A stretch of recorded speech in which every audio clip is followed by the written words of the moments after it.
Now that ought to get audio back. There we go. All right. That was weird. But yeah, sorry. Now we got audio back. I appreciate it. Guys, thanks for the heads up. Really needed that. All right, again, we'll start from the top.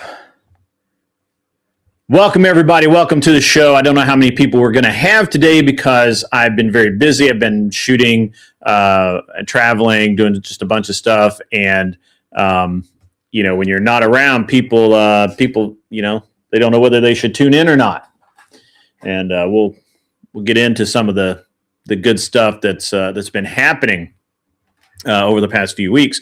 Right now, we got to talk about a lot of stuff going on out in the world.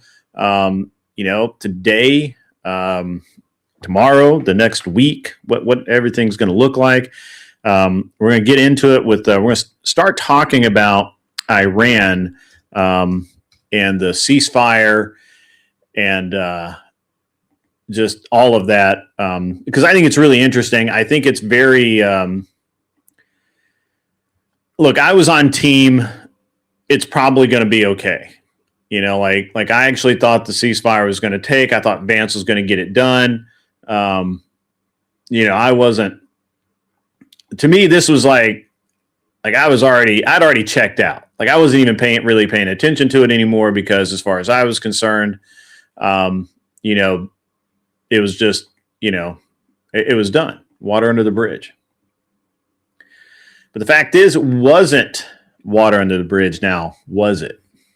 Was not. Excuse. Pardon me, folks. So at any rate, yeah, so we had kind of a lot going on over the past few days, week, whatever. And so we're going to get into that just a second. I'm going to try to, you know, make sure everything's working. I haven't actually been out in the studio for like 2 weeks because of all the things that have been going on. Just in my, you know, kind of my personal life, but we've pretty much got it ironed out now.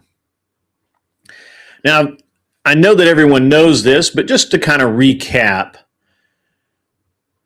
this war actually started back in February.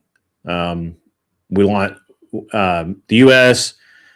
Israel, Saudi Arabia, Jordan, and a couple other countries launched missiles into Iran as a proactive measure against what, for all appearances, was going to. Sorry, guys, I'm trying to get my phone to turn off. It's there we go. Got to mute that.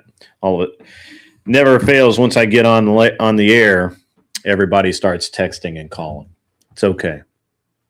At any rate, so this like February 28th, or you could consider March 1st, depending on what part of the world you're in. U.S. Israeli, basically a bunch of Middle Eastern nations as well. We started throwing missiles and rockets at Iran. Iran responded, and we were targeting all the Iranian missile sites, the air defenses, nuclear-related facilities, that sort of thing. And what it looked like to me was basically Trump was attempting to more or less deliver on what he had said he was going to do at the start. And that was, he wants us to be out of the Middle East as the enforcers. He doesn't think the U.S. Has been very successful there, and I agree with that. And I think that, in his mind, and I agree, we don't really have any business being over there anyway. And every time we are there, it ends up being a big mess. It costs us a bunch of money and a bunch of American lives, and nobody likes that. I agree with all of that. Now, we ended up killing a lot of their leadership. We've damaged tons of facilities. I don't think that we've realized, as citizens, I don't think that we realized how much damage we had done. I still don't. I think that the average American on the streets really doesn't actually understand how brutal this has been to Iran and what the reality of Iran's situation truly is. So we come to the table. We want, they want peace. We want peace. At least that's the rhetoric. That's the story. And it took us, realistically, guys, this is like 5 weeks, right? 5 weeks. Ish. From start to, hey, we basically decimated their military capabilities, and they want to come to the peace deal, right? So last week, on the 7th and 8th, suddenly we're talking about, they're talking about peace. They're talking about Pakistan being the neutral country. We did that, sent over Vance. Everybody knows this. I'm just kind of reviewing this. I know that you guys all know this. Is a little strained and fragile because, missiles were still being shot. And is Iran saying it's Hezbollah, not their party. It's not part of what they're doing. Israel's still sending in rockets to, I guess, defend themselves from the Hezbollah. And then I think the real numbers start coming out, right? Like 85% of Iran's defense industry, their ballistic missiles, their launchers, if not all, almost all of their naval assets gone. Significant command and control gaps. They just don't have the people anymore. The people who knew what to do aren't there anymore because they were turned into pink mist when the bombs hit. And so it's just really, it's bleak. It's bleak for Iran, right? They have some missiles, some drone capacity, but even that is not what some people have been telling us, there's been a lot of people who have made very radical claims, in my opinion, that we hadn't even seen the extent of the missiles that Iran has. Literally had somebody tell me that we were actually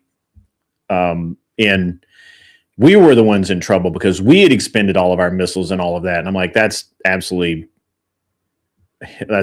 that you think so. What's up, David Wayne? Good to see you from Kentucky. All right. I go through Kentucky quite a bit. So over the weekend, while I was in Texas doing Texas stuff, which we'll get into, the peace talks completely collapsed. Right? Completely.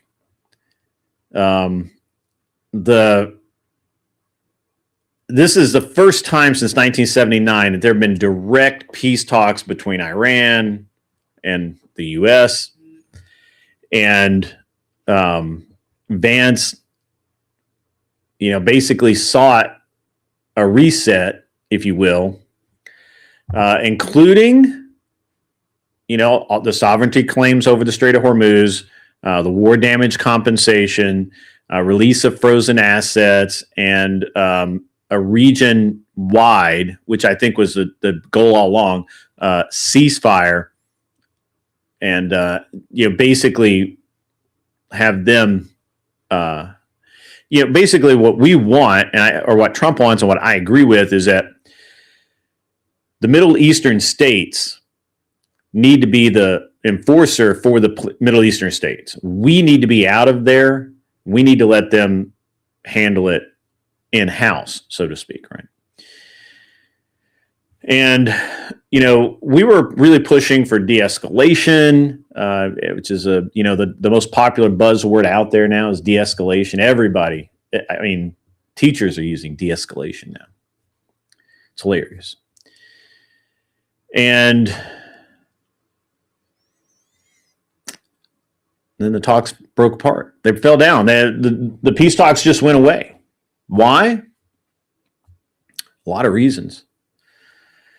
They spent about 21 hours, 22 hours, something like that in discussion, and then no agreement was reached. We're blaming them. They're blaming us. Typical thing. It's a stalemate. It seems to be specifically about the Strait of Hormuz.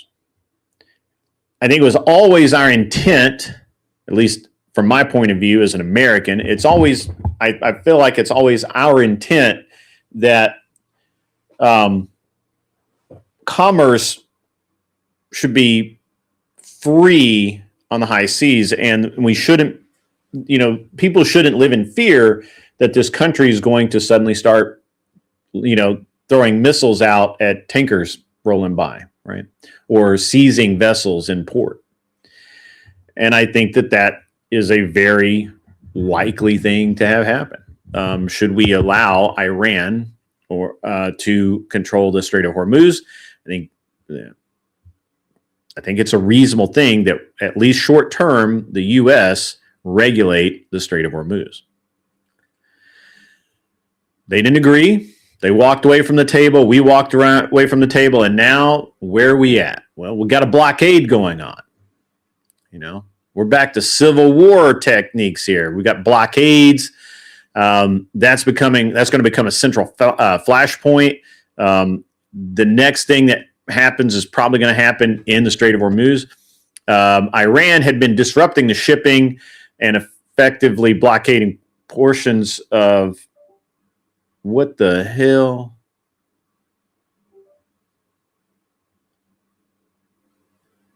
Wow. Am I still up? That was crazy. It's like my internet just went completely down. That was nuts.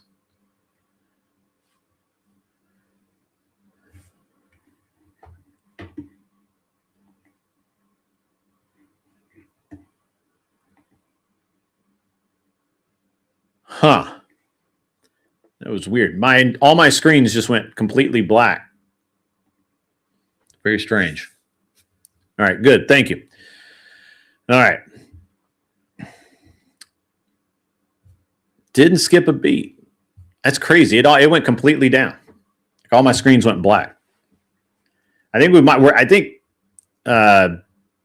we're having power issues or something in the area. I don't know. That's true. You got to hit that like, folks. Got to hit that like. All right. So anyway, look, Iran is long known that the Strait of Hormuz was a chokehold. They use it all the time. They threaten it all the time. This isn't new. The interesting thing is that all the liberals are running around like this is something new, and this is just something Iran does. Oh, you don't like it? We're gonna bomb your ships through the Strait of Hormuz. We're going to shut the Strait of Hormuz down. We're going to sink a ship in the middle of the Strait of Hormuz, and you can't get through it or whatever. So they make these threats all the time, and at the same time, they're guaranteeing, air quotes there, that certain ships will have safe passage, others won't. Obviously, you have the Houthi rebels and all of that like to take pot shots. So it's an interesting deal. All right. Thank you, David Wayne. Appreciate that. Okay, so back to it. So Iran is constantly throwing their weight around Strait of Hormuz. I think that's part of the problem in that area, why no one likes Iran.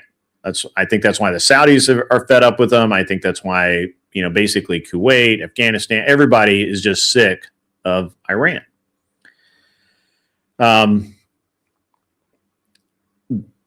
To guarantee safe passage, Iran's asking for a lot of concessions. Now, obviously, we don't want to give them any concessions, any more than we already have, and we're going to talk about that in a minute. And I think what Trump's doing with the blockade of all vessels entering or leaving the Iranian ports in the Straits of Hormuz, I think that's the right move. They need to be shown that, hey, teamwork makes a dream work, and you are being the problem here. You are the problem, Iran. It's not everybody else. It's you.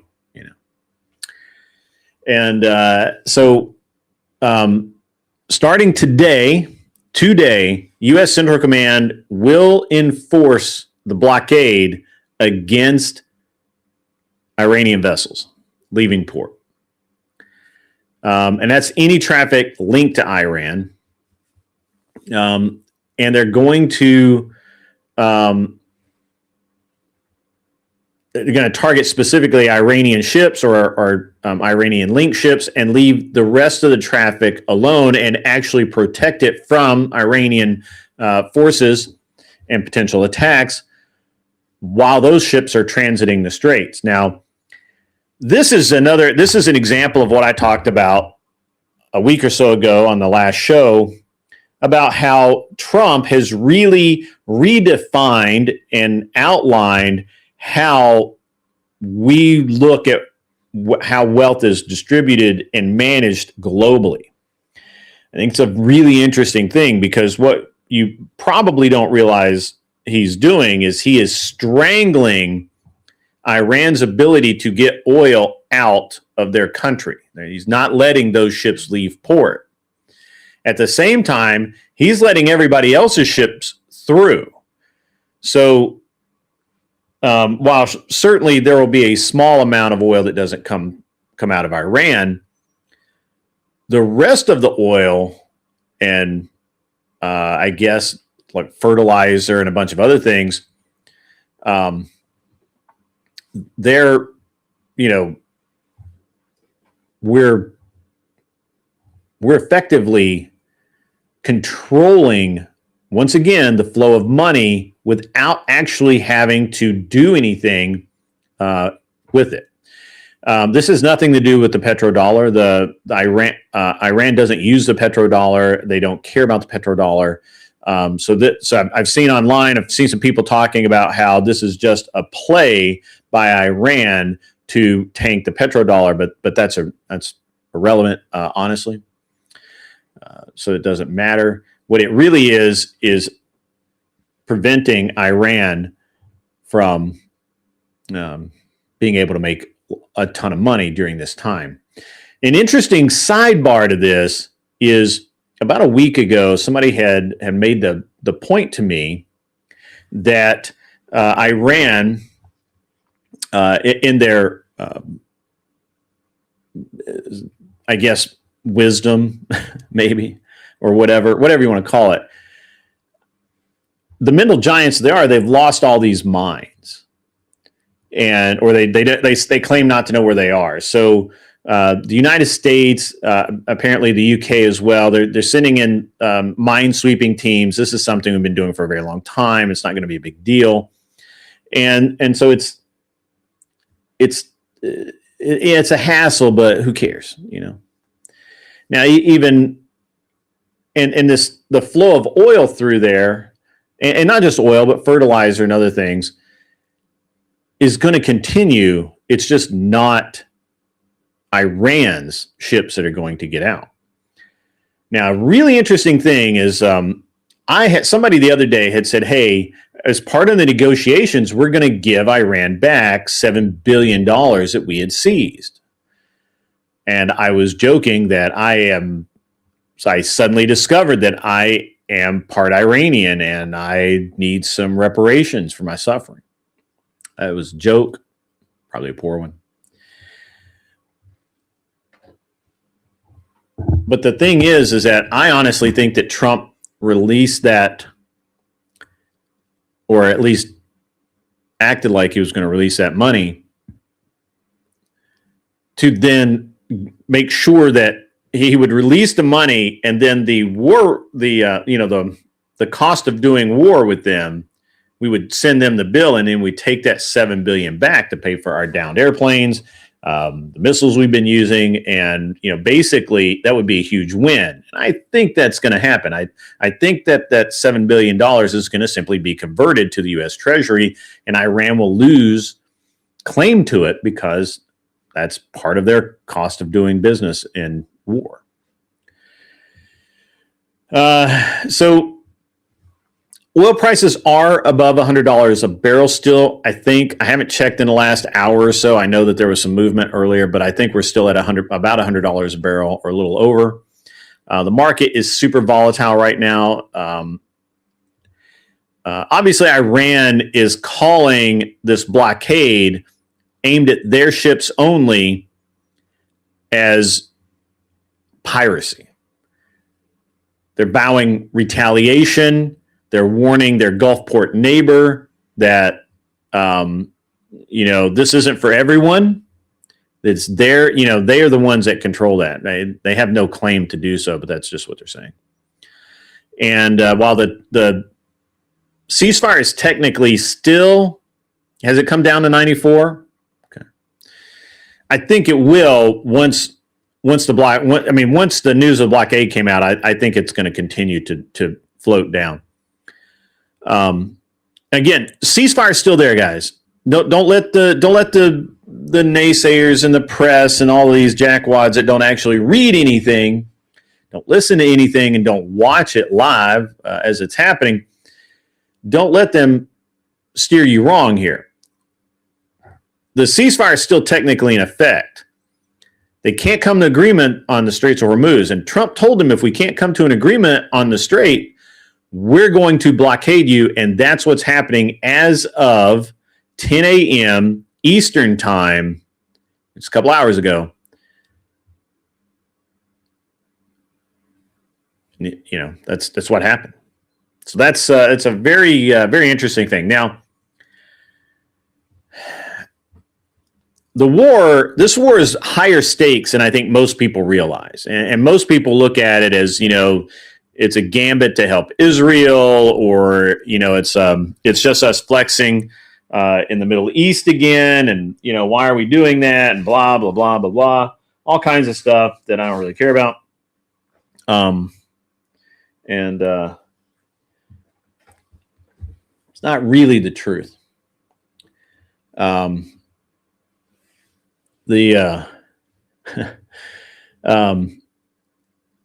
look, Iran spent decades arming terrorist proxies, trying to remain plausible deniability. No, they're not Iranian, but we supplied them the weapons and we did it, this and that and the other thing. They've really spent a lot of time, money, and effort in a bunch of people's lives trying to maintain, or at least maintain where they're at, but also to proactively gain nuclear breakout capability, being able to actually weaponize nukes, and not necessarily the cool nukes like everybody else uses, but we're talking really about the dirty, dirty bombs and things like that nobody actually wants to see anybody use, at least no sane person. And you guys really just have to remember that this is, while it's a global economy, the rules are changing, right?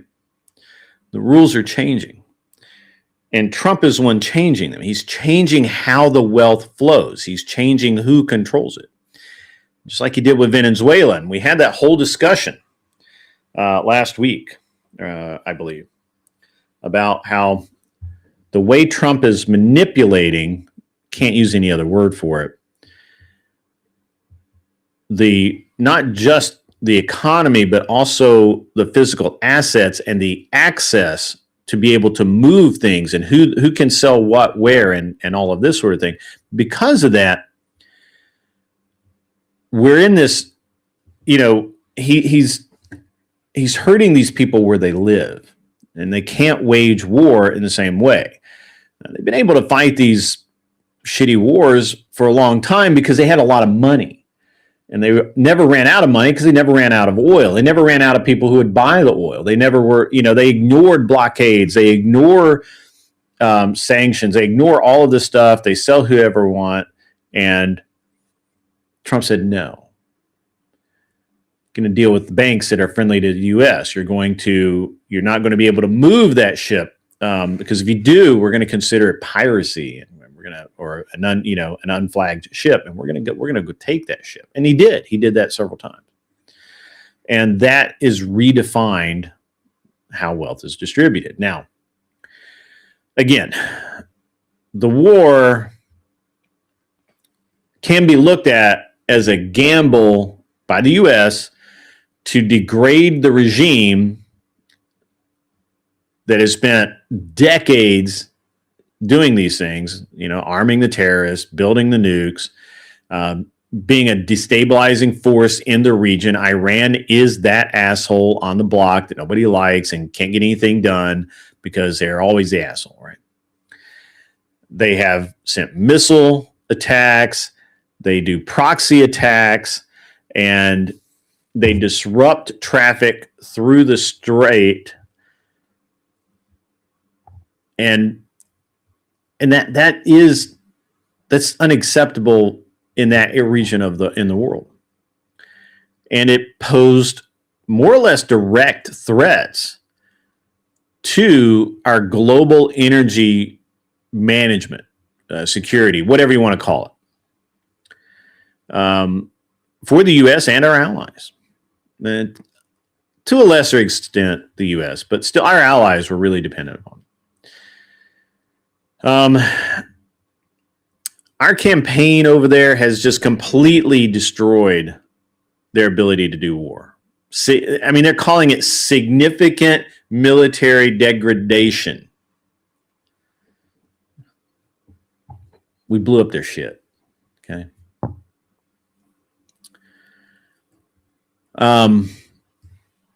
With the failed peace talks and the blockade,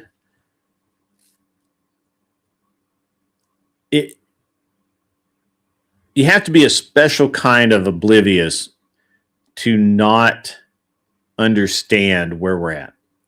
This escalation also carries with it very real risk of direct fighting. I don't think we're going to get there. We'll see. Could have higher oil prices, although that seems to not be the case right now.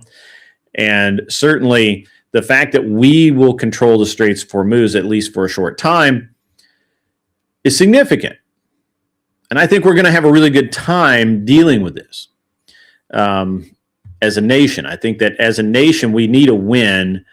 And I think Trump is trying to give us a win. And I think that's worthwhile. We'll see where it goes. But again, Trump has redefined how we view wealth management and flow through the world through these resources. It's very interesting. Very honestly, it's kind of enlightening. So I'm going to move on to my next thing, and that is, I don't know if you guys have seen this sheriff in Kern County. Have heard any opinions out of Putin? I have not, but I could look. I could see what see what I could find. So I don't know if you guys have seen this. I don't know if you guys have seen this sheriff's video out of Kern County, where they had a. Let me lay this out for you. So they had this active shooter guy. Okay, so what basically happened? If you haven't seen the footage, I'll try and I'll try really hard to draw you a picture. But basically, in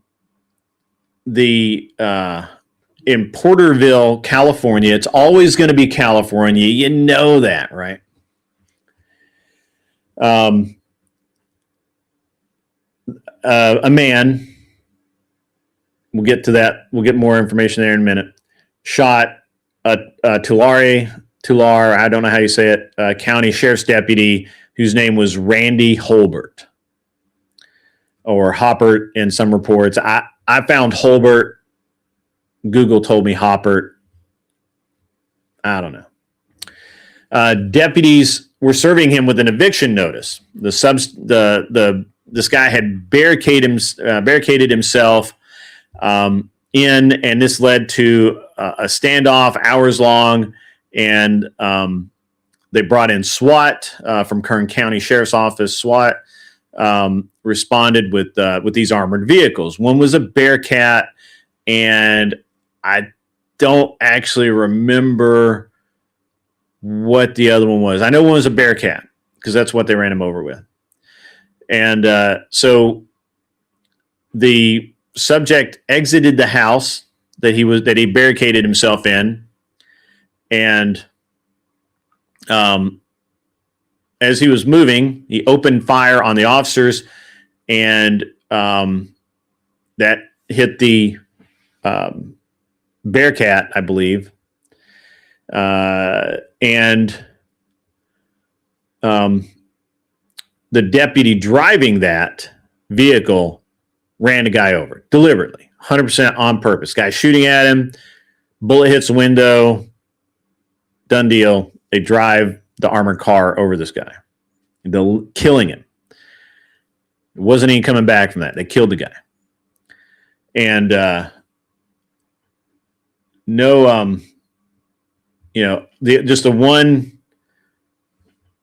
one deputy was shot and killed. A little bit later, the sheriff, whose name is Donnie Youngblood, ironic, holds a press conference. I believe it was the next day, and it's awesome. If you haven't seen it, I think I've got the link here somewhere,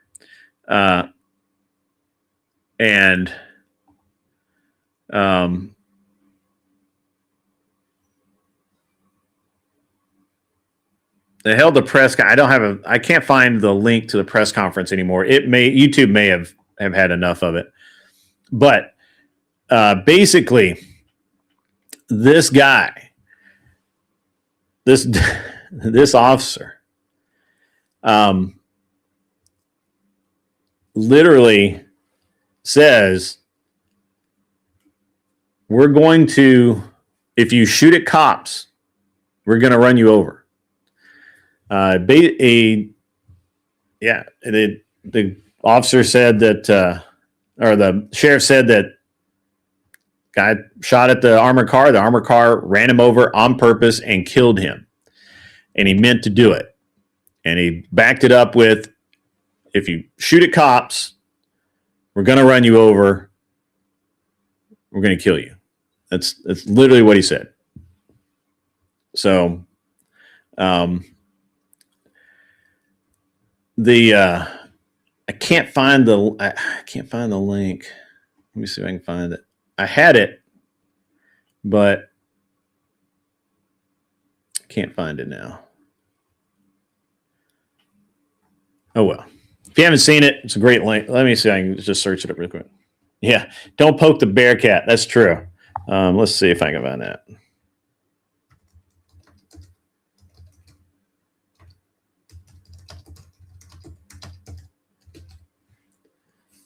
Yeah, here it is. I found it. It's a short, which, always annoys me, but that's all right.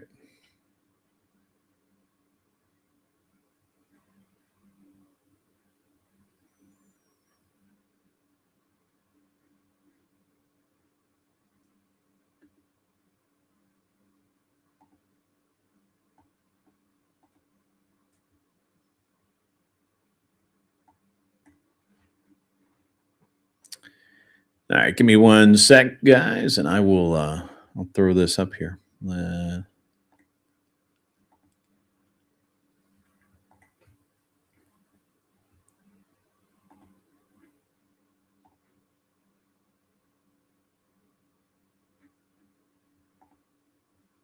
Make sure I got sound. I seem to be having trouble with sound today. All right.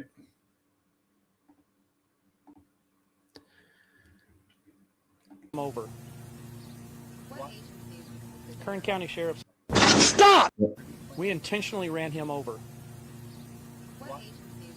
Kern County Sheriff's Office. Don't shoot at cops. You shoot at cops, we're going to run you over. He got run over. He got what he deserved.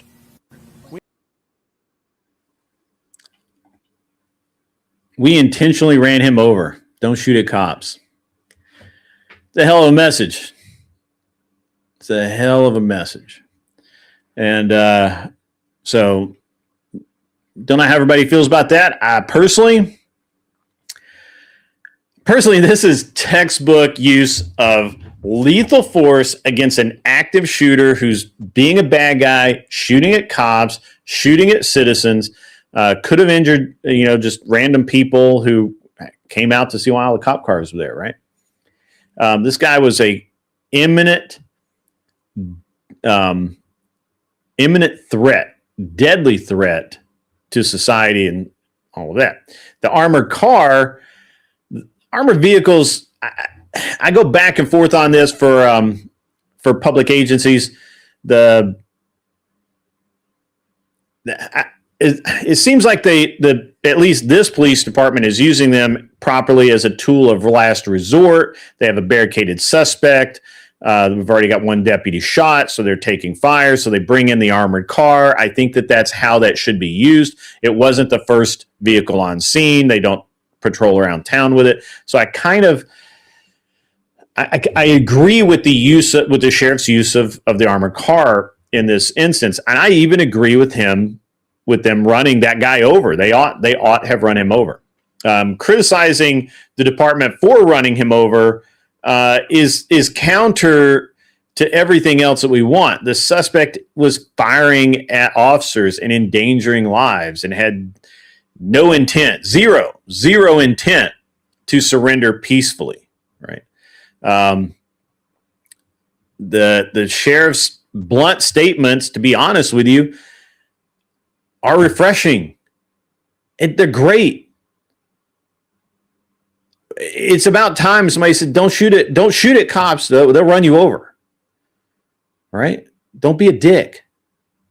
That's refreshing. That's what we need. That's what we need to have happen. It's what it really needs to be, right? Like, there's no reason to keep this cycle of just this,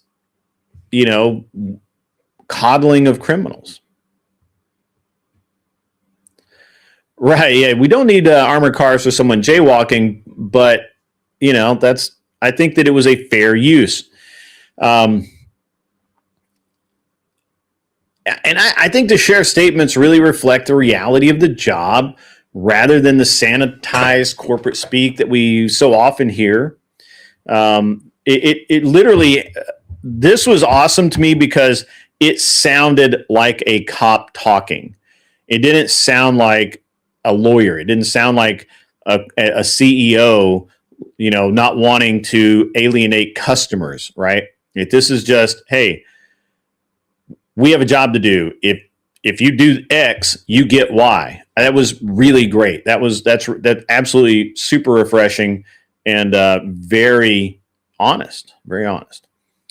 Um, Law enforcement officers, in theory, at least what we expect of them, is that they should run towards a danger while while the rest of us citizens should flee the danger. That's the expectation. So often it is not the case.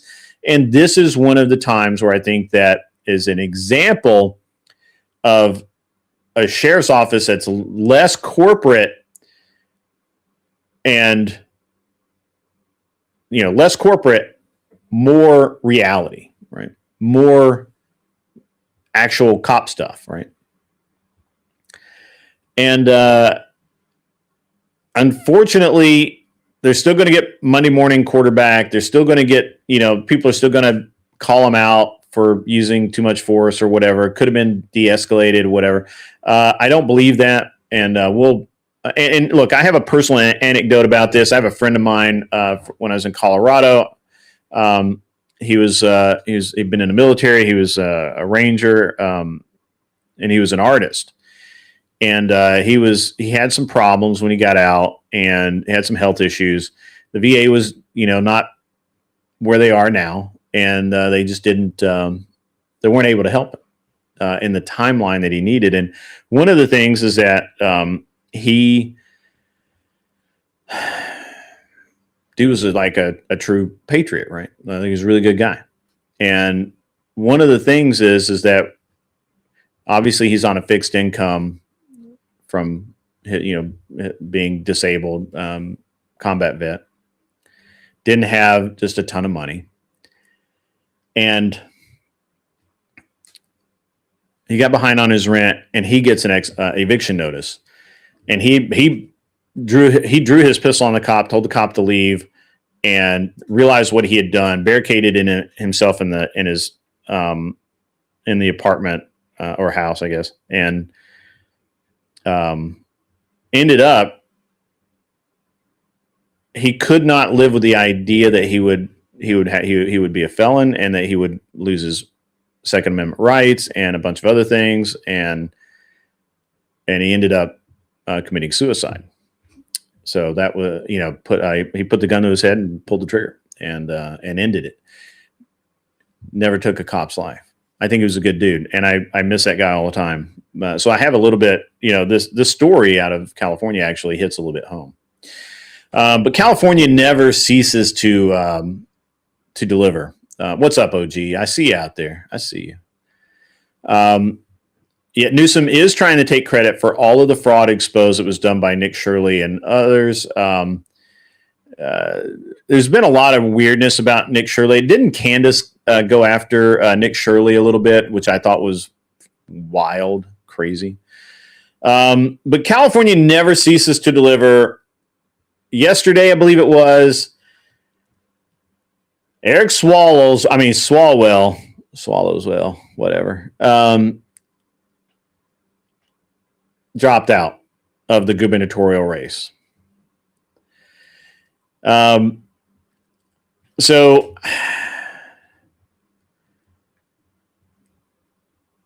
okay. So once again, we get into the thing where everything the people on the right are accused of, the left actually does. So Swalwell, who's been accusing Trump of having all of these problems with women and all of this, he's on record. You can look it up. He's one of those people that has run on a, Orange Man bad platform, in addition to other things. He had just last week, a good word, explosive allegations have come out. The San Francisco Chronicle, which is a Democrat rag, and CNN, also Democrat rag, published 4 or 5 articles and accounts from 4 women, including a former staffer that accused Eric Swalwell, Democrat from California, of SA. Like, for real. Like, they're accused, and apparently they got some proof. There's 3 or 4 others that allege unwanted advances, unsolicited explicit photos, where I guess the dude was sending out dick pics. I don't know what else to tell you. That's what I get out of it, right? What I get out of it is Swalwell was sending out dick pics, right? And yeah, they have a former staffer who has come forward and accused him of grape, that while she was intoxicated and unable to consent, maybe, I don't know, that's always weird. But there's several of these things. 3, the other 3 allege unwanted advances, unsolicited, explicit dick pics, photos, and misconduct. Now, once that story broke, that triggered the collapse of his whole campaign. Like, he just done. Campaign staff were quitting.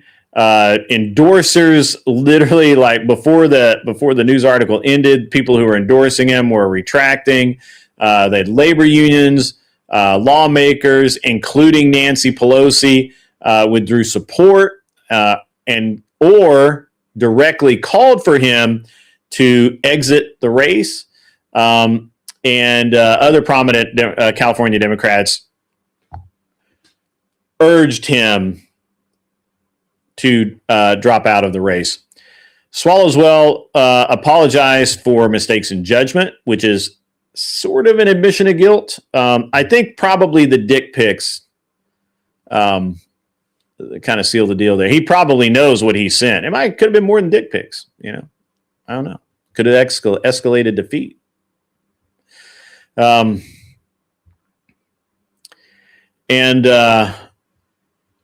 it got really dirty for him over the weekend.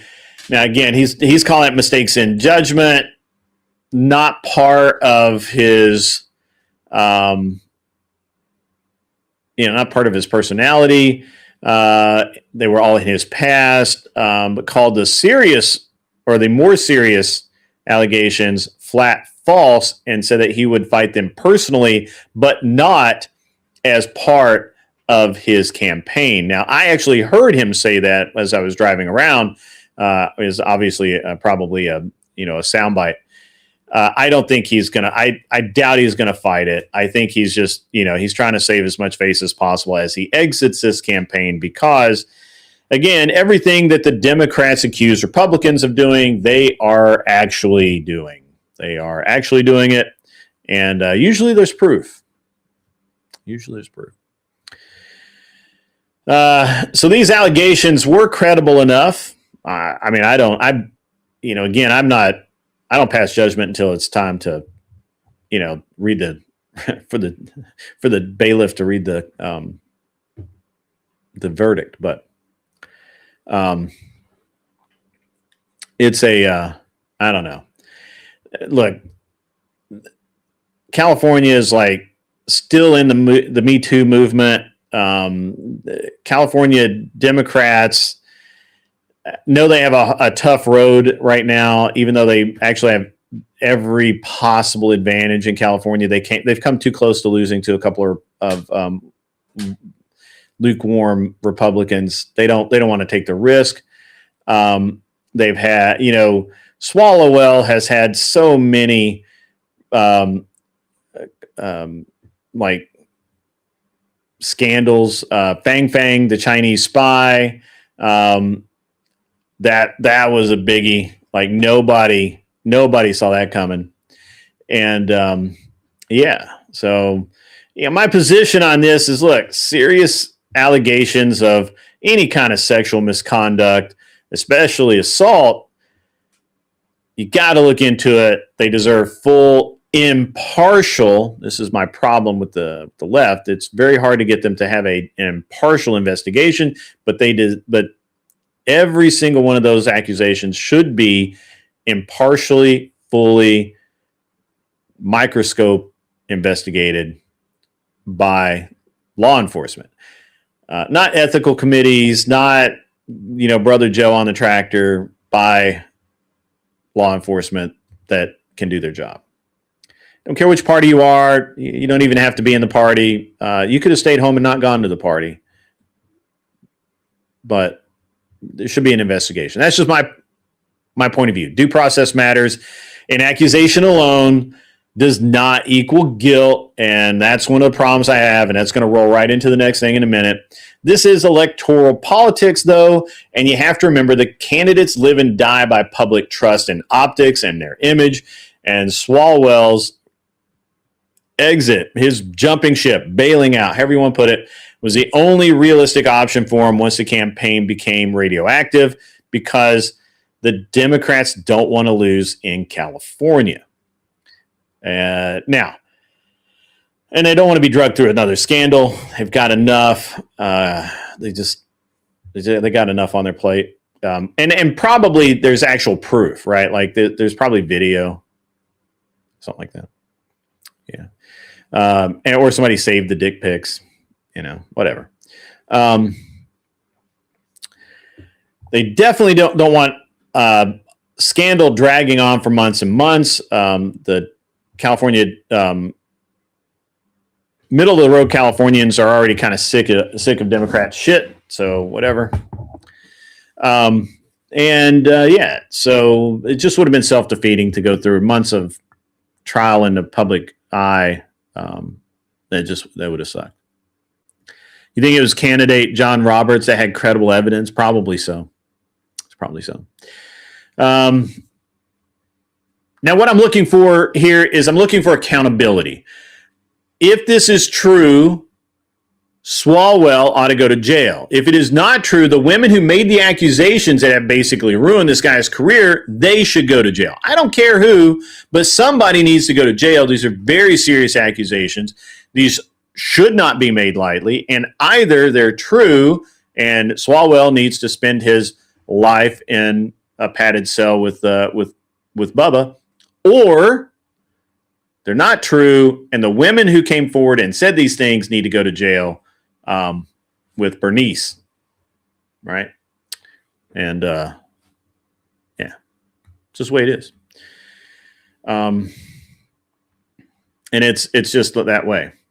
Swalwell needs a bimbo eruption squad to run interference. Remember the good old days when the president got a poll enhancement after getting his poll polished in the Oval Office? I think that was a Bill Clinton thing, though. That's it. And that kind of rolls us into my last, not my last thing I'm going to talk about today, but certainly the last kind of segment in the.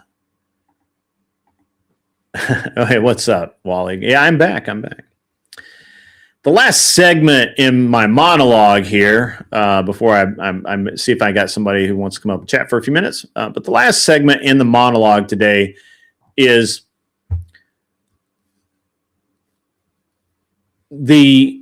what looks to me to be a very poorly AI generated photo of Epstein trying to kiss Melania with her face like this, that's been put out by a French, not a US, but a French. I'm assuming it's a newspaper. It could be some kind of, just some kind of hit rag, but it's and I've over on other social medias, I've actually seen multiple people. Hey, Mikey, good to see you, man. Yeah, man. Thanks for listening. I was glad you're around, man. It would be interesting to hear your thoughts on my my analysis of the news today and yesterday, last few days. That cigar never gave consent in the Oval Office. That's true, but cigars can't sue. There's no money. They don't have wallets. There's no money. So all over my social media feed today was this supposed article or picture that was put out by a French news agency, supposedly a French news agency. This is all supposedly, kind of, maybe, appears to be, of Melania Trump, which is weird because it looks like a current picture, not particularly youthful, with her head turned as Epstein is trying to kiss and grope her. This is supposed to prove that that Melania had a relationship with Epstein. Look, I appreciate the effort these guys are putting into their AI. But it doesn't even look real to me. Like, it doesn't look like something that I would believe in. And it's just sad. It's just so sad that people just have to stretch this far. Yeah, it's bad.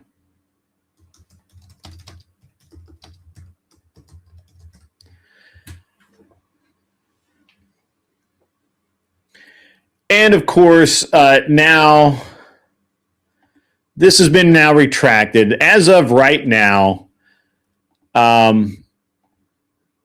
the France 24, which I believe was the news agency, I don't believe it was a news agency that released the picture, but the social media users are claiming that the French president, Emmanuel Macron, whatever, circulated a photo of Melania Trump, the wife of U.S. President Donald Trump, appearing with Jeffrey Epstein. However, the image has been digitally altered and was never shared by Macron. The misinformation began circulating after Donald Trump publicly mocked the Macrons, whatever the fuck it is. Everybody mocks the French. They should be used to it. But yes, it was fake. It's just so hilarious that you've got the orange man bad guys just jump on this nonsense. They can't wait. They got to get in there. Every single time they're wrong. Every single time. Yeah, every single time.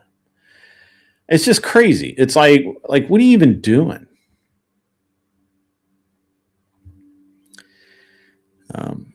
It's just crazy. And it's you have to have like a very specific form of TDS to continuously believe this nonsense.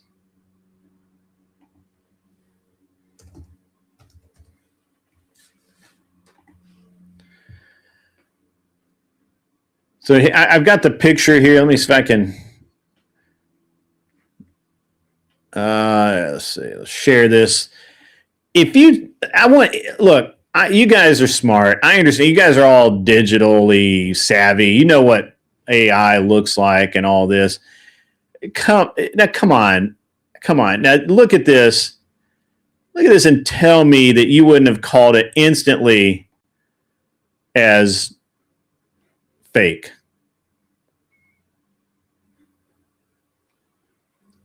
Come on. Come on.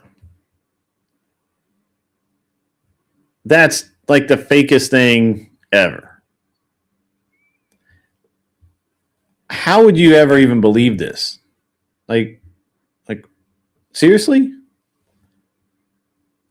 Somebody believed that shit. Like a bunch of people reposted this shit.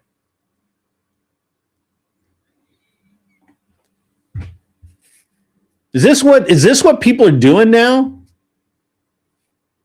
It look legit to you. Anson? No. Bad Anson. It's just it looks legit. Oh man, it's so crazy. Like, and I like people I know reposted this as literally like facts. Pull up Melania's nude lesbian. I can't because I'm on YouTube, Anson. You know that.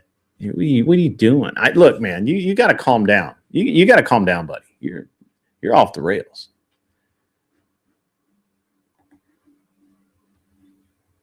You know better than that. Can't do that. I haven't actually ever seen them. Are they good? I don't know.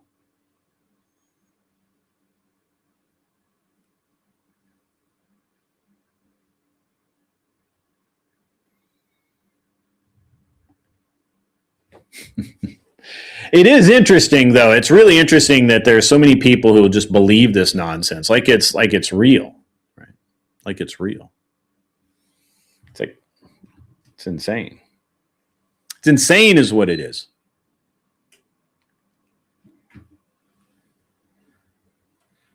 But I digress. So Trump's winning in Iran again. If you need proof of that, just keep in mind that right now, U.S. minesweepers are sweeping the Strait of Hormuz, and ain't nobody doing shit about it. Can't nobody do shit about it. That should tell you all you need to know about who has control in the region. Not one missile's being launched at a ship, nothing. Ghost is a smart man. He's a smart man. Yeah. Yeah, it's pretty crazy the way things are going these days. I can't even. I don't know. So, time we got. What were we running on? We are outside of the first hour. If anyone would like to come up and discuss anything, really, you're welcome to do so. Iran is winning. Anson. The only thing Iran is winning is is their recycle program turning what's left of their missile fleet into from scrap metal back into something useful like Coke cans and pop bottles. So there you go. Hey, it's Cleaner 409 up in the house. People believe in Santa Claus. That's true. That is very true.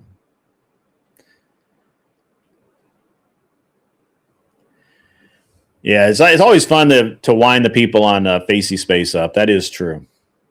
So while I'm waiting for people to decide whether they want to come up and discuss things or not, I want to talk to everybody a little bit. As a matter of fact, I may have a video. Do we have a clip? I think I've got a clip. Stand by. Let me see if I can get a clip going on here. So as you guys know, I was in Texas. I flew out Thursday last week. Before that, my wife was my wife was helping her mom. Her mom had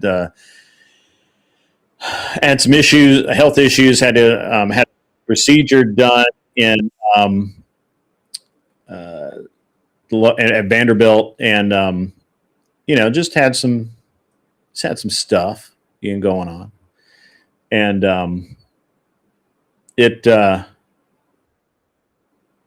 and so it's one of those things where we had a good time, and I was taking care of the kids last week. Didn't really didn't really stream last week. I was on OG show a couple of times.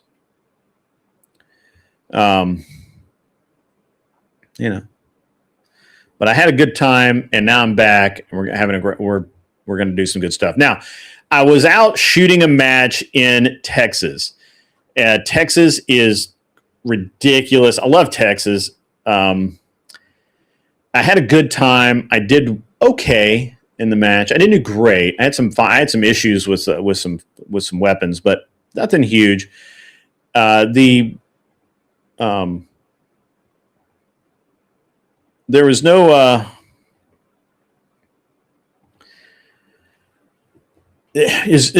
I can't really explain how big the facility was. It was massive, it was a huge facility, and it was. I had a really good time chasing everything around, and I sign up for this specific match basically every year, and I never actually get to shoot the match because, well, I just don't. It just doesn't happen for me that way. So here we go. And I'm going to guide you guys through this. Let's see. Can I move that? No, can't move it. All right. So let me. I think this might be a little bit of a problem. So let me drop me back out.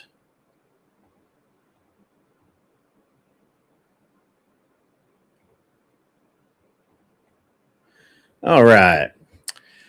So what we're going to do, we're going to watch this really quick. And you guys are going to enjoy it. So this is stage 2. This is an all shotgun slug stage followed by pistol. Okay. All right. Ready? Let's go. Make ready. You guys do this as we go along. So I've got the drone up, and the drone follows me. And now I've got my, what you're seeing there is my hat cam as well. Low ready? Low ready. 2 feet touching the orange stick. There you go. Are you ready? Stand by. Hit. Those targets are about 50 yards with shotgun slugs. Hit.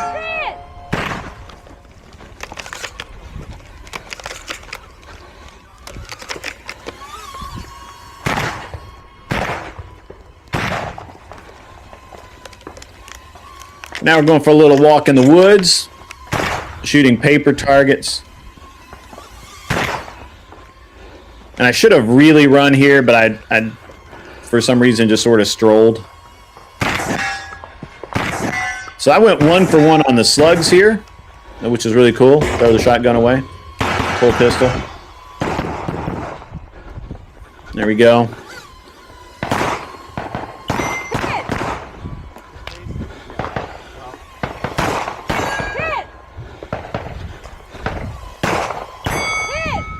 Had to cowboy that one. Hit. Hit. Hit.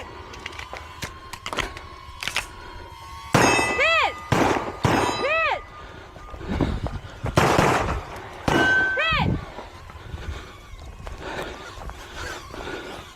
Hit.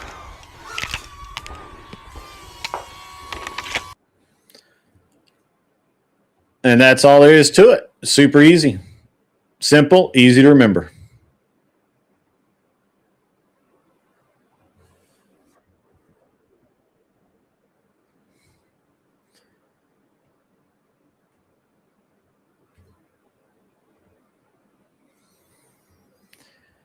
So, yep, that was 12 gauge slug at about, I don't know, 40 yards or so. Steel plates, big steel plates too. What I didn't get was I didn't get video of the guys who were using a tripod to shoot slugs from. So yeah, it was pretty good. I made it look easy, man. That was a slow run. I mean, it was a good run, but it was slow. So it could have gone better. I had problems with my rifle not wanting to shoot off of the magazine, which is weird, but I'll fix that later. So, yeah, it's good stuff.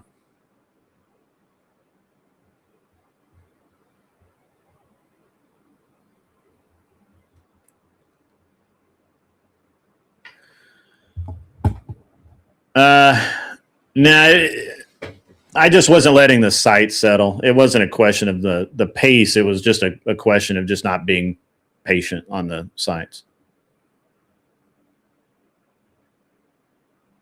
So yeah, good times though. Yeah, I mean it was. Yeah, that's how I get a woman to follow me. That's funny. So yeah, that was one stage. I don't know how many others I have. It takes a while to edit them and cut them together because I have 3 cameras worth of footage to go through, and unfortunately, they all download in a weird way. What happened with when I went single hand, when I cowboyed that one, was I had already broken down my grip and was moving, and so. And then I'm like, I just took one too many steps because I was about to build the grip anyway. And then so I just leaned back and took that shot. But it was not a hard shot. It was like, I don't know, 7-8 yards, not super hard, but not, by any means, it wasn't close, So, but it was cool. It was a great match. The facility is amazing. I don't have the footage on this computer, but when I get it, I drive around the property, and it's crazy how big the facility was. And it was awesome. It was a great time. We shot out. I do have another. I don't have it on this computer. Well, I might. Let me see if that's one of the ones that is. Let me see if that's one of the ones that's on.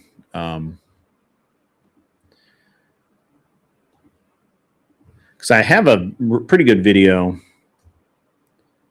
of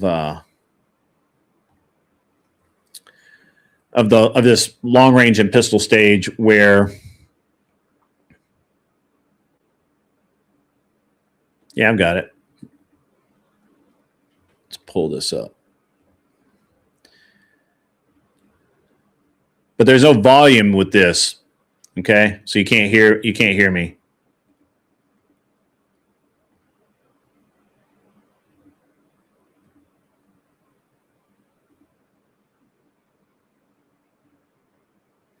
I'm gonna preface this by saying that what you're gonna see here, and I'm gonna comment. What you're gonna see here is there are 4 near rifle targets and 1 target at 701 yards that you cannot see. When I have the full video, when I have it edited, you'll be able to see. I'll zoom in on it with the 30x, and you can kind of see that target out there. But at 701 yards, there's a target out there. You can't see it. Now, this is only from the drone, so there's no audio. I haven't edited all together yet. And what you're going to see here is you're going to see me make ready, and then we're going to go. That's just a 223 5.56. So you're going to see this go this way. So there's no audio, so I'm just gonna tell you what's going on here. So I'm making ready with the pistol and rifle. Make sure I got the right rifle mag. Got the pistol. The pistol can be loaded magazine, but no loaded chamber, right? Because you might go prone.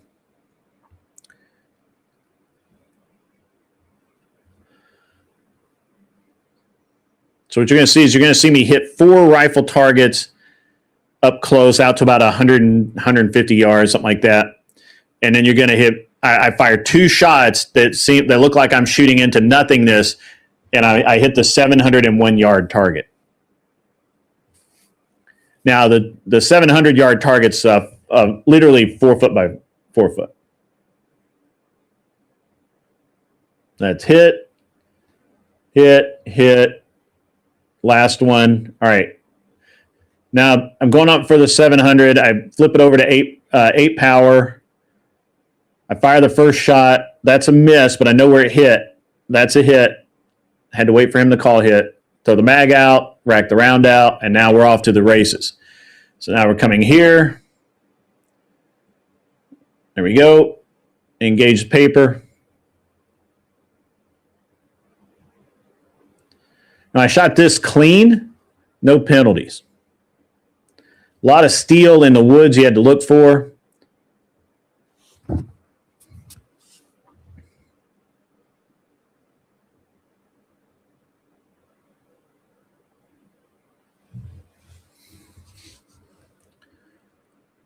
basically 3 positions here.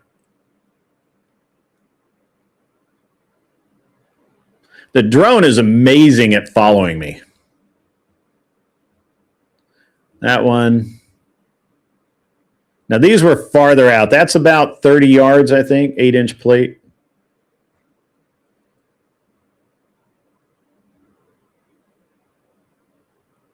Those targets are out about, you can't actually see the targets. They're about 40 yards out there, I think.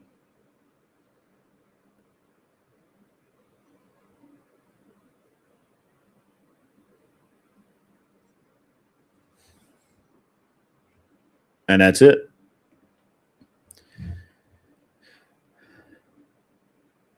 So it's pretty cool.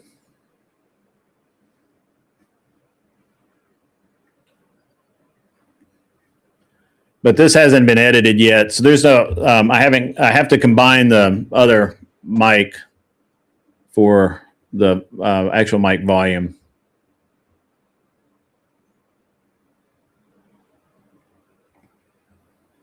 Yeah, the drone is crazy.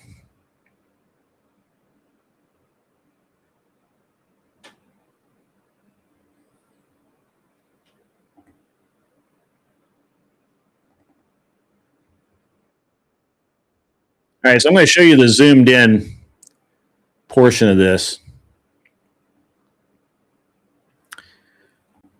All right, so this is the same stage. So just watch this. There's the 4 targets. And there's a 701-yard target. 701 yards, folks.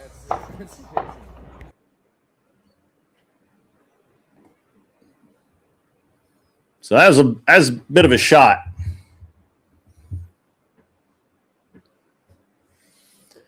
Yeah, I liked it. I had a lot of fun doing that one.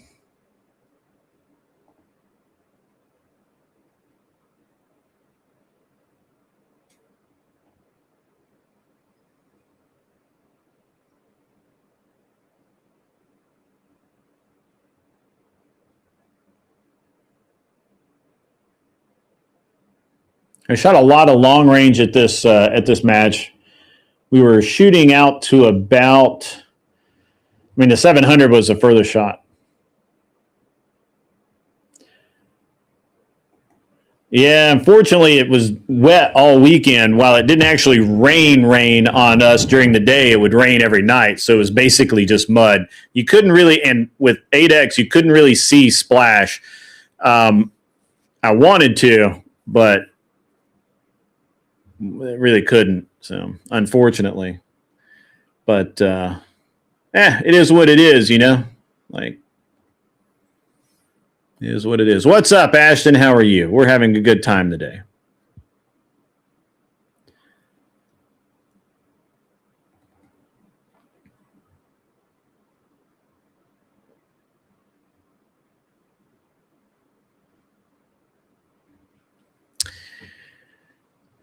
Yeah. We shot multiple targets at 500 yards and at least 2 at 600 and then the 1 700-yard target.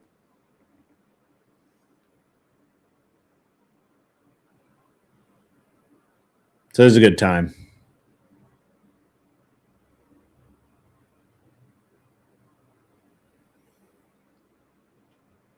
$4X to $32X, yeah.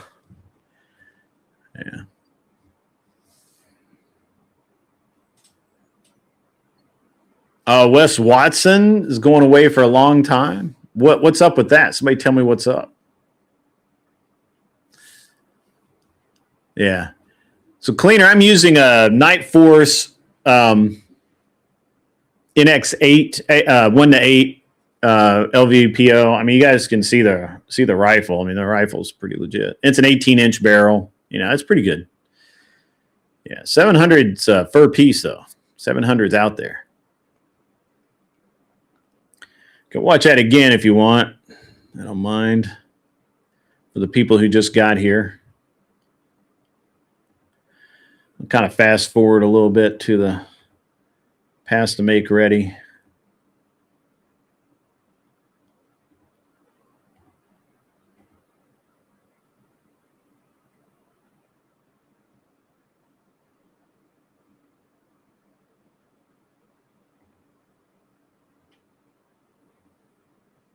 Again, there's no audio on this because the drone doesn't record audio, and it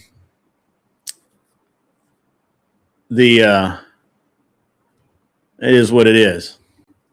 So here you go. You guys can see that. I think you can see. Let's see. You can't really see the scope. The scope on this is again, it's a Night Force NX8, I think is what they call it, and it's just 1:8. That's all it is. So let's hit the button. Once again, he beat the ex-girlfriend, threatened to cut out her implants. Wow. Held her captive for at least 24. Wow. That's nuts. That guy's insane.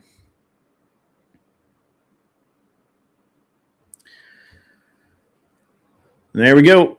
This is good stuff right here. I like it. So now that you've seen the other target, or you saw the zoom in, that's what I'm dealing with.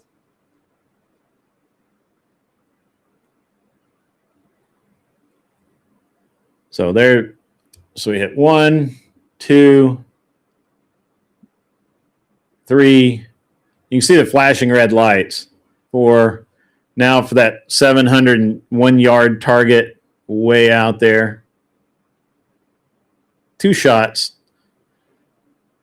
That was a hit. Mag out. We're running.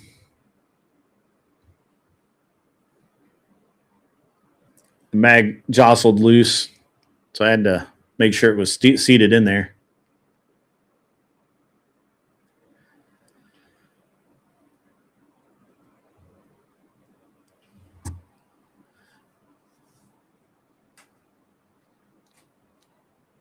Super glue cut on her head and wouldn't let her leave. Wow. Yeah, for the close ones. So again, this was 3 positions to shoot from, really. 1, 2, 3 targets. And again, these are further out. That's like a 30-yard, 8-inch gong. Those are mini IPSCs, which you can't even, you can barely see at the top of the screen. They're small. Also, he's not calling hit. I have to hear it ring.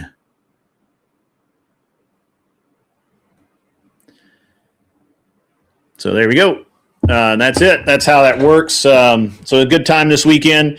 I'm back now. I'm back for the next probably 3 weeks. So I'll have my regular shows. We'll be doing all the normal stuff. It's going to be fun. It's going to be great. Yeah. So I also should say that I'm going to be we're doing the Gun Prattle show. I've got coming up on Gun Prattle. I don't have Wes Watson, but I do have James Gill, the one-eyed, one-legged Marine, retired, who is going to come on, and we're going to talk about a bunch of different aspects of the shooting sports, what he's doing now, how he's structuring his career between training and all of that sort of thing. And after that, or maybe before that, we'll see how the scheduling breaks down. I'm going to have Aaron Hayes, who was the match director at this event. He's a match director. He's been a match director for a while. I'm going to have him on Gun Prattle to do an interview. We're going to talk about the future of shooting sports as we see it, especially with existing matches like this match I just showed you, and how this is something that it takes some amount of work to get it done. And match directors are not always the easiest thing to come by. And, what are we doing to get new, what are we getting to get new people in to maintain the quality and integrity of these matches and the passing of the torches and all that kind of thing. So that's going to be really good. What's up, Anson? Free Panelstein. I agree. Free Panelstein. The panels deserve to be free of oppression from bearded facades.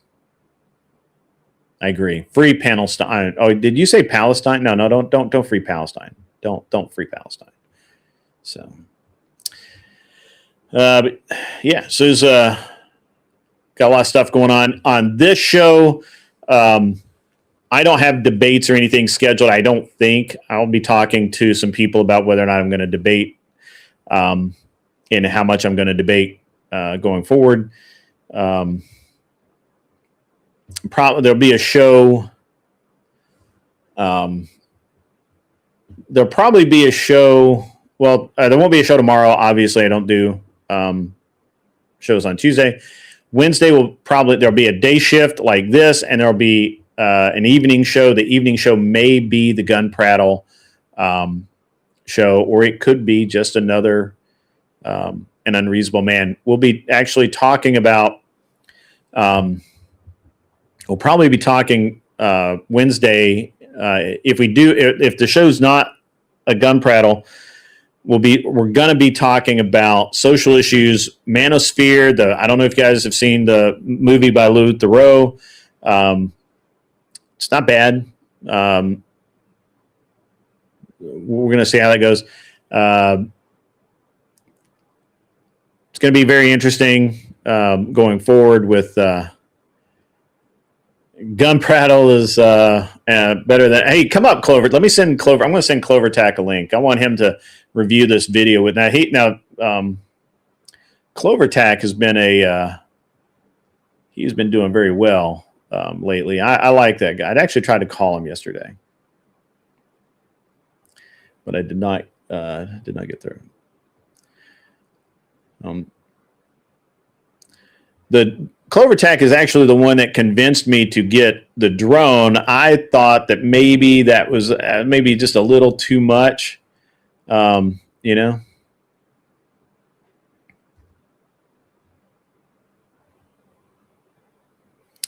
Sent to you, Mr. Tack.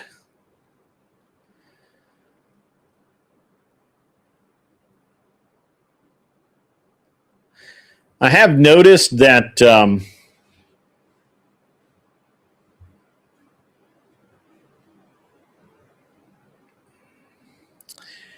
it's been an interesting few weeks for me. The time off has really made me think about a lot of things, and one of the things I've been thinking about, I've got to put some edges on some final points, and then probably Wednesday night we're going to get into something really good.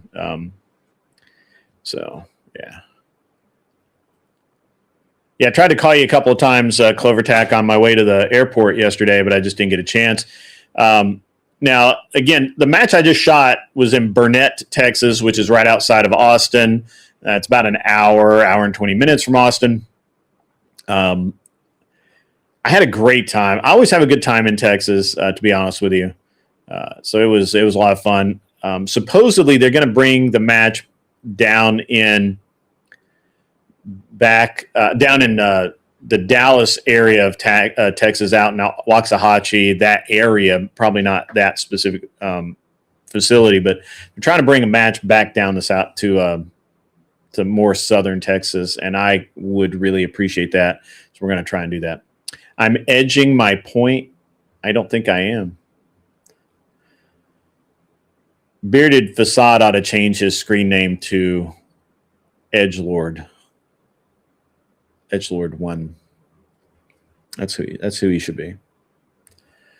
So I don't know if Clover's going to jump up or not, but it would certainly be a lot of fun if he did, because we can have a great conversation about many, many things.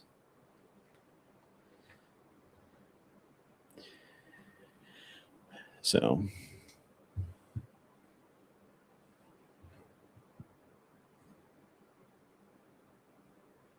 I've been great, OG. If you want, I'll just send you the link. If you can jump up, you're welcome to jump up. I don't know if you saw the video that I sent you, but pardon me, that I just played. But you're welcome to come up. What's up, Clover? How are you? Yo. I'm good, man. How are you? I'm well. Good. You sound very far away from your microphone. Do I? Well, not now. It's just a little different audio. Well, it's a completely different microphone. Oh, there you go. Mm-hmm. There you go. So In did a you? good way or a bad way different? I don't know. I hadn't decided yet. Mic check. Mic check. Yeah, I got you. OG. Awesome. So Sorry for interrupting, gentlemen. that's all right. Did you see the video from the 700-yard stage? The one you just played? Yeah, the one I just played with no audio because I haven't mixed it yet. Yeah. What do you think of that? It was okay, I guess. Was that with your phone? No, that was with the drone. Was it? How'd you zoom it in? It does it automatically. Okay. Yeah, so You know, Grid's got access to next level CCP technology. I mean, we'll watch one with sound and watch how the drone actually acts. The drone kills me. Like it's so good. It's so good. Yeah. Did you say it didn't record sound, or it did? Well, it doesn't record sound. I have the sound turned off because all you really get is the whir of the propellers. Understandable. So, while as fun as that is, it's not that fun. Well, there is. Well, I mean, it's recording the sound through your phone, right? But Well, I have it doesn't have an onboard mic. But Right. I don't know. There are settings in the app that if you go into that will make a difference. There's a noise canceling, I think, and then there is a what do they call it? A natural setting or something. There's two different settings in there, and if you will set one of them, there will be a lot less prop noise that way. I don't actually mind the noise, to be honest. It Unless doesn't bother there's a me. drone, that's for sure. Yeah. Yeah. All right, watch this, OG. This is cool. Let's go. So now what the drone does is it backs off about 10 feet in front of me because it doesn't know what front or rear is yet. Right? Did you have it at rear? I have it follow right rear. Okay. And it'll move into that position as soon as I start moving. Low ready, 2 feet touching the orange sticks. There you go. Are you ready? Stand by. Hit! Hit! Hit! Hit! Hit!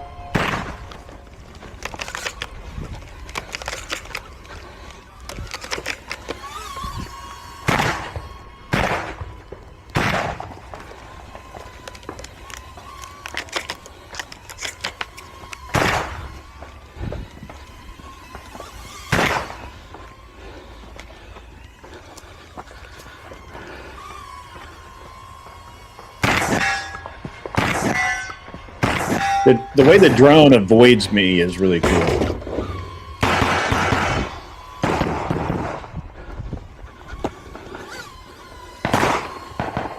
Hit!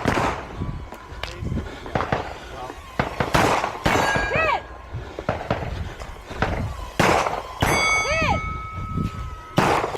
Hit! Hit! Hit! Hit! Hit!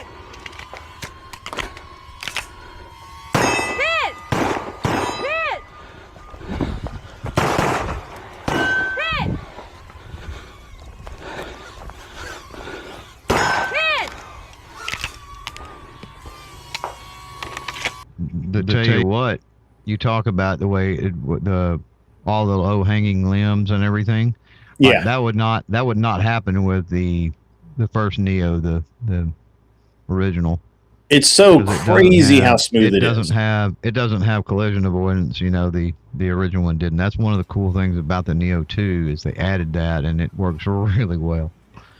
It's so good. Yeah.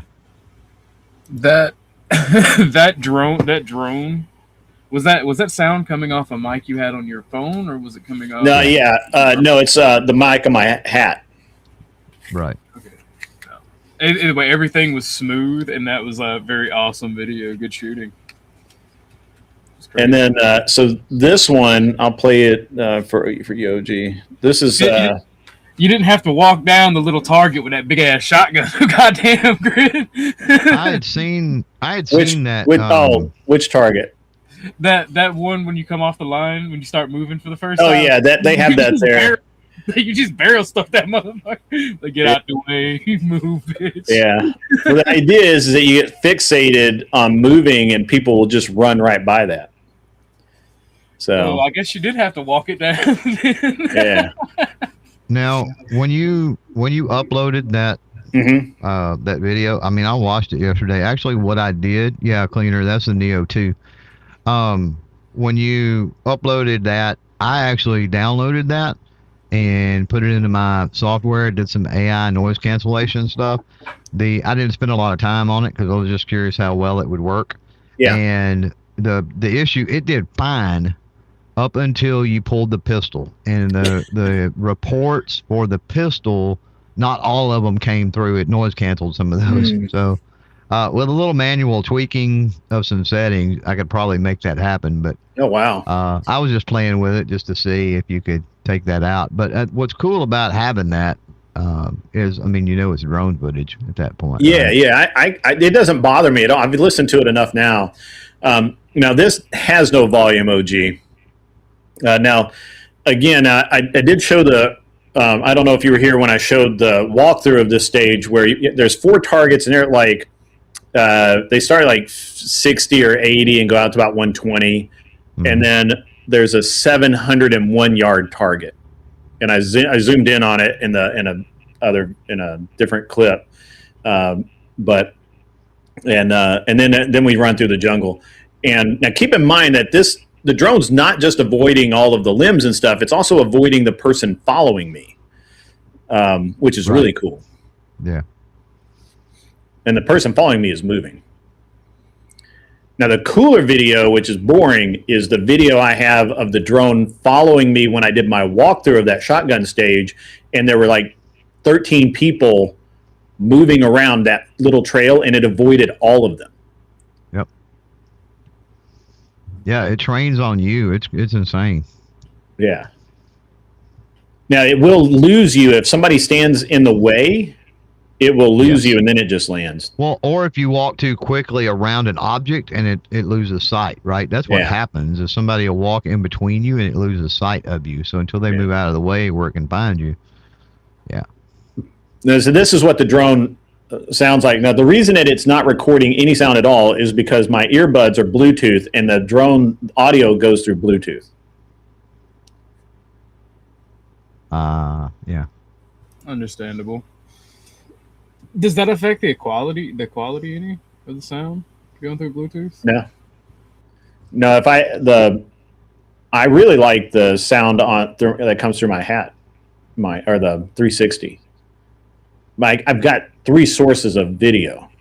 So I flipped the mag out, and now we're running. This is rocky as hell too. Like you guys have no idea. The video is not sharing. playing. You're not sharing the video. Oh, I'm not sharing it. Oh, sorry. I thought I hit the button. Oh, here we go. I'll go back.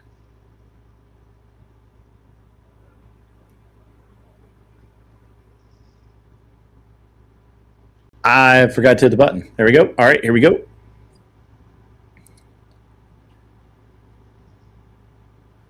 Yeah, Cleaner, the 2 does move around.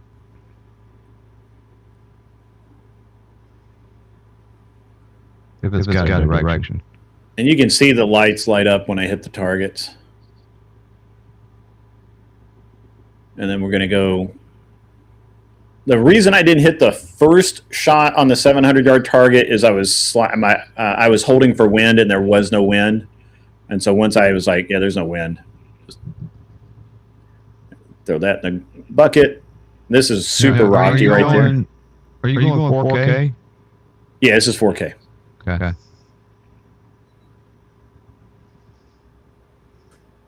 God, that's the way it navigates the trees. I love it. Everybody I showed this to, they're like, you couldn't get a guy with a cell phone to be this smooth. Pretty good.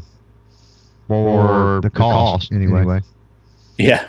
Because that drone costs less than most cameras. Definitely less than most cell phones. Yeah. for the drone. And it just zipped right up to me. Now, And then, yeah. you're not going to, for those out there watching this, you're not going to go up to like 200 foot in the air or even 150 foot in the air and do big huge aerial things. Not without a remote.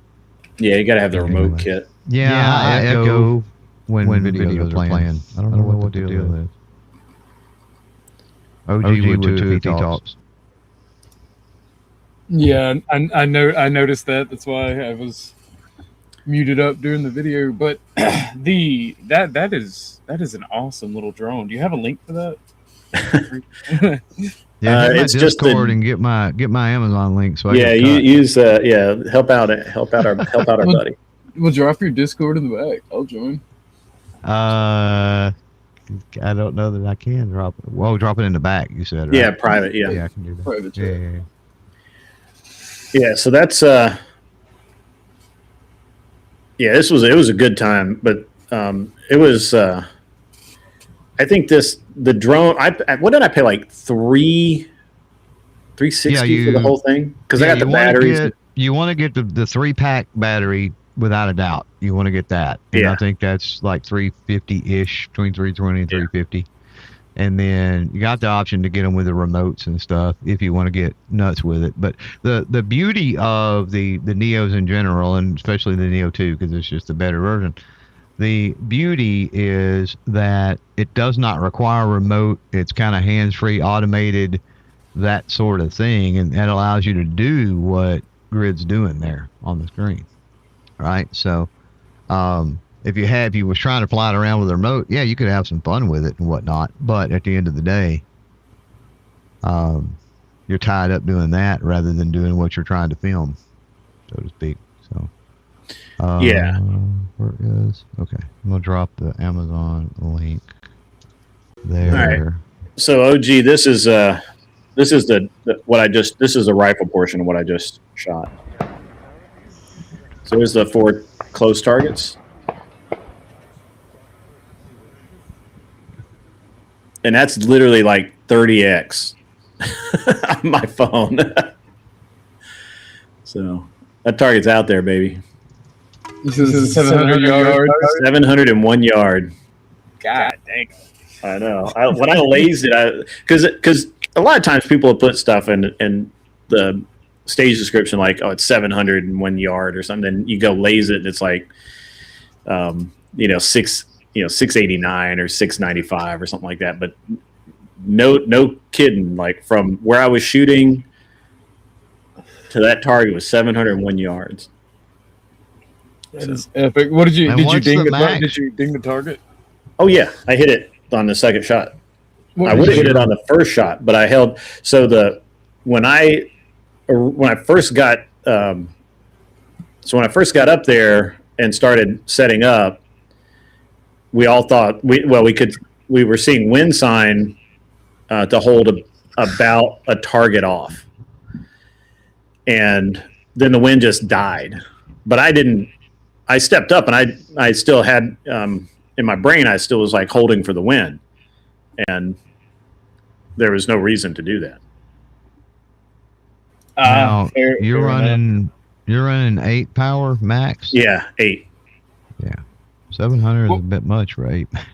What platform were you shooting from? Was it a AR style or was it a bolt gun? It was AR. The video you just watched was me shooting the AR. Okay. Here, we'll play the start of that again. Hang on. Now this is all the raw footage. Like this is literally like right out of the drone. I didn't. I haven't edited or anything. Oh shit! What's up, Grumple? See Grumple in the chat. I love Grumple. Right. Grumple's always funny. Well, he heard gun prattle and he was just like, "Yeah, let's go." He was like, "Let's see what's going on over here." Right. That's what's up. All right, so here we go. So you can see that I'm just shooting my standard 18-inch competition AR.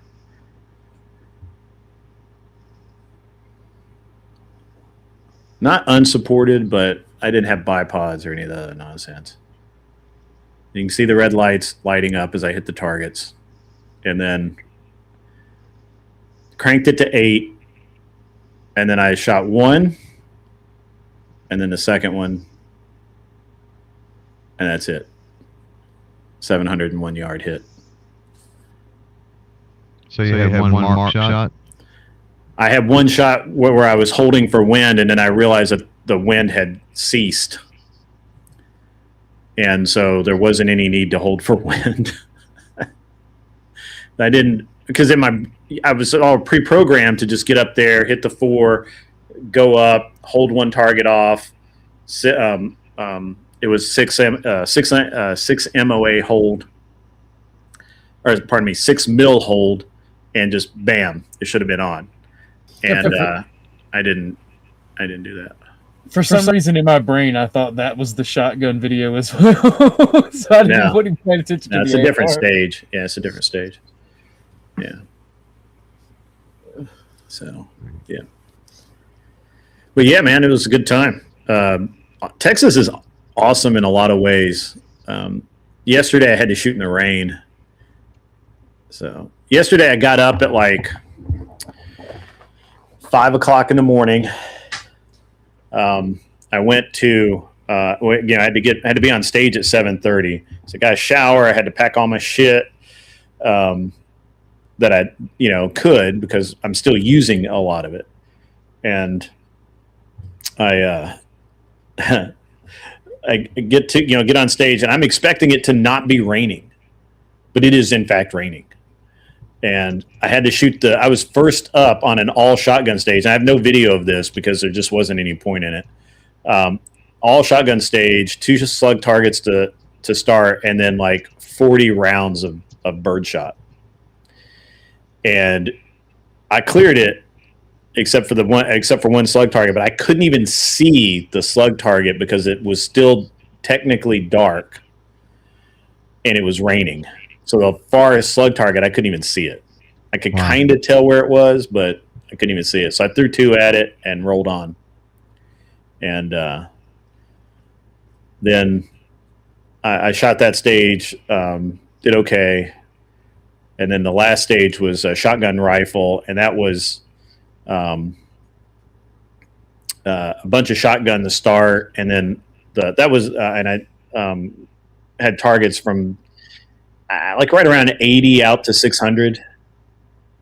So that was it was tougher on that one because they just gave you a platform to lay on, and so I just got into the prone, and I was trying to shoot off the magazine, and for whatever reason, my rifle this past weekend has not wanted to shoot off of the magazine. It just starts a double feed thing going on. It just drives me fucking insane. So I had multiple issues with the rifle. So yeah, pretty good. But overall I had a great time. Texas is pretty awesome. Austin, fortunately all I did was drive through Austin. I landed there and I drove through it, and I didn't have to deal with any of Austin or Round Rock's nonsense. So.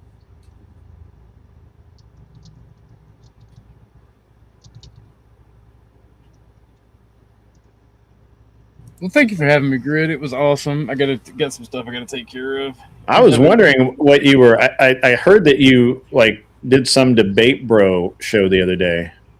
I did 2 Debate Bro shows. One this morning, which was really early morning, and I only did because Chuck ended it too soon. And then I did a review of Paige's actions towards me on Emmets. Pointing out why I don't like debate. She's doing this weird thing where it's like, I want to be a debate. I want to debate everybody and turn everything into a debate. And I'm just like, bro, I'm trying to have a conversation. I was talking about you, not to you. Because I said her and Marte were the worst examples that I know of doing debate bro shit and being debate brained. And then she didn't even listen to what I said. Her whole issue with me was I said she was a bad debater. And I'm like, no, not at all. It's not what I said at all. You're hearing what you want to hear. And then her and her pleasure squad. I was calling them the Goon Squad, but they're now the Pleasure Squad. Pulled up to my show, and they kind of got made look like fools and had to run away and just literally called us leftists and ran away. Who? Glacier, one of the members of one of her goon squad. Paige is like, I don't have time for this. Glacier tried to stay and kept being obtuse, and then she just called us leftists and ran away. Just funny to me. But I actually got to prep for that debate because I challenged Paige to a debate because she pissed me off. What are you debating her on? Eugenics. Huh? We're debating eugenics and are they pragmatic for society? In what way? Oh, they're pragmatic. Which side are you on? I'm affirmative, baby. I'm affirmative. She tried to turn it into a moral debate. Yeah. And I'm like, no, I'm not gonna debate you on morality. Morality is subjective. It's fucking stupid. And like for some reason, when she reviewed the interaction on her channel, Cypher and other people, part of her fucking pleasure squad, were like, well, why does he has an aversion to morality? I'm like, bro, you don't know me. I'm like one of the most right-wing people you'll know. Especially when it comes to culture and morality.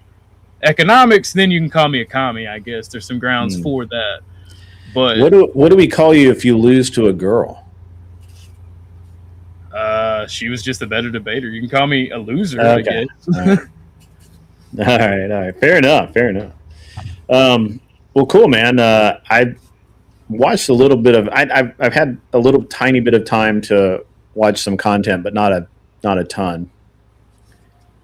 So, were you out doing your competitions? Is that what you've been doing? I flew. Well, so last week I had my mother-in-law had a procedure at Vanderbilt, and my wife and her parents stayed in Nashville right next to the hospital just in case something went wrong, because they literally like poked a hole in her heart or something. And so they stayed up there for a week, and I had the kids for the week just by myself. And then, but then I had to fly out Thursday, like at 5 a.m. And so my wife actually, they came back Thursday or Wednesday night so that they could stay with the youngest. And then my oldest son boarded at his school for a few days. And I actually have to go get him later. But so I couldn't really stream. I could like sit at my desk a little bit. And then and talk. I could talk, but I couldn't really cam up because I never knew when one of the kids were going to come in or anything like that. So, and it gave me a little bit of time to have some perspective. I talked to Glenn the other day. Yesterday I talked to him as well. But he's got some stuff going on. I think it's pretty interesting, and I think that there's some. I don't know. I think that there's going to be some interesting stuff going on. I find all of the kind of weird infighting to be weird, right? Like, and I being kind of away, I was like, it was even more like weird to think about, why Sarah and Dusty are at each other, like what? That's weird. And, just all of it. I could understand, like I get where Andrew came from. I mean, he provided a very interesting source of income for Sarah, and I understood his position. And, like I get that, not, people, I personally like Rob. I think he's a good dude, hung out with him, but I could see where, especially based on his internet persona, that he's he's a little bit what's the word I'm looking for? Abrasive. He can be a little bit abrasive. I get it. But having taken like a week and a half or almost 2 weeks, because I was in Florida before that, away, and then just kind of thinking about and just getting snippets of stuff, it's just really super interesting to think about. Like, I'm like, I don't really care. Like, it it's just an echo chamber of people who are just talking trash to each other, which is nothing that I care about. That's what I found funny about the whole situation, because some tribes try to act like they're above it and then do the same shit. Yeah. So it's just, I'm just like, this is my thoughts on it. Nobody's above reproach. Treat people how you want to be treated, and troll the fuck out of everybody because it's funny. Learn to take a joke. Now, I can understand where some people be like, that's dumb because we're trying to do serious things here, but I'm a troll. I mean, I don't know. So when I came into this space, one of the things, and to this day, I feel like I maintain the same kind of deal, right? Like, I'm absolutely fair. If I'm wrong, I'm wrong. If you're wrong, you're wrong. If I have a problem with you on one thing, that doesn't mean that I'm going to have a problem with you on everything, right? Like I'm just trying to be absolutely fair across the board. Because I honestly think that it's always been my position since I was a young man and was shown the light, that someone that tells you you're doing great all the time is not your friend. Someone who will sit there and tell you that you are absolutely fucking up and that you are dumb as shit and you need to get your shit straight is your best friend. And you need those people, right? And it's very interesting to me that nobody in this space has thick enough skin to listen to someone tell them that they're a dumbass without getting completely bent. Like, I'm talking so bent their dick is tied in a knot. Like, that's how fucking bent these dudes are getting. Like a bunch of old women. It's crazy. And the girls are worse. I just don't get it. Right? If somebody's always telling me how great I am, I'm very suspicious of that person. Because I'm not that cool. Right. See, that's why I like the group, because I don't call it tribe because I don't belong to any of these internet tribes, but that's why I like the group of people that I associate with, because it draws from all different groups and none of them are bad to tell me like, hey, you're fucking up or you're being fucking stupid. Yeah. And I appreciate that, because that is very factual. If people are always, as the youth say, deriding, they don't have your best interest at heart. Yeah. Well, I mean, I think that there are some people like, I tried to take 10th Man seriously. I personally just think he has a lot of drama and I don't understand it. So rather than me try and figure it out and probably piss him off in the process, I just prefer to just limit my exposure, right? Nothing against him. He seems like a cool dude. You had drama with him. I thought it was funny. So I don't know.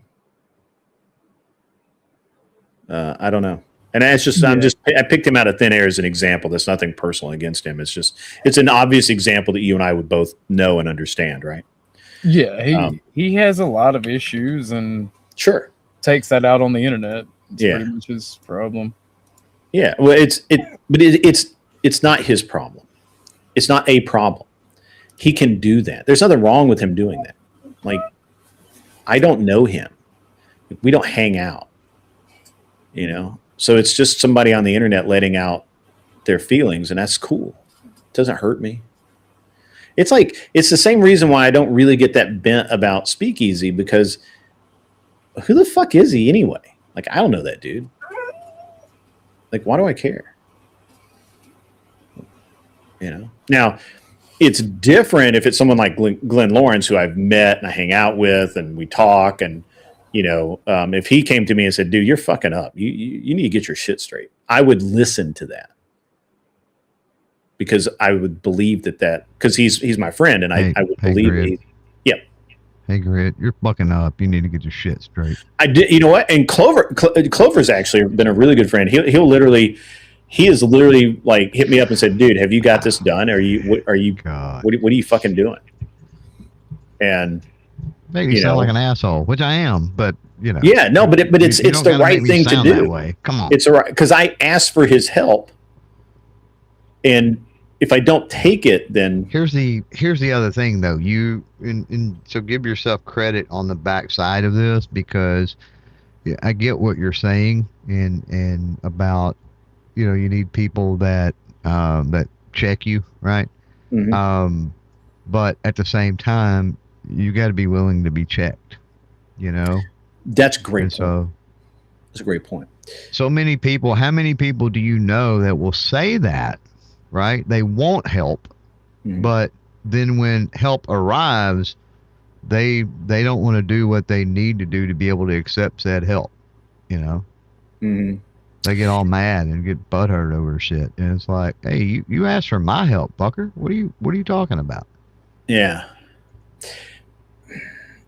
So there's this thing I've been thinking about lately. Like I don't know. It's probably overthinking things a little bit too much, but I'll throw this out there. See what you guys think. So men check other men. Like the reason that men need to have friend groups is so that you check each other. So that you're like, you know, you're getting too big for your britches. Your buddy says, you dumbass, stop doing that. You're right. Or, hey, you haven't even thought about this. You need to figure it out.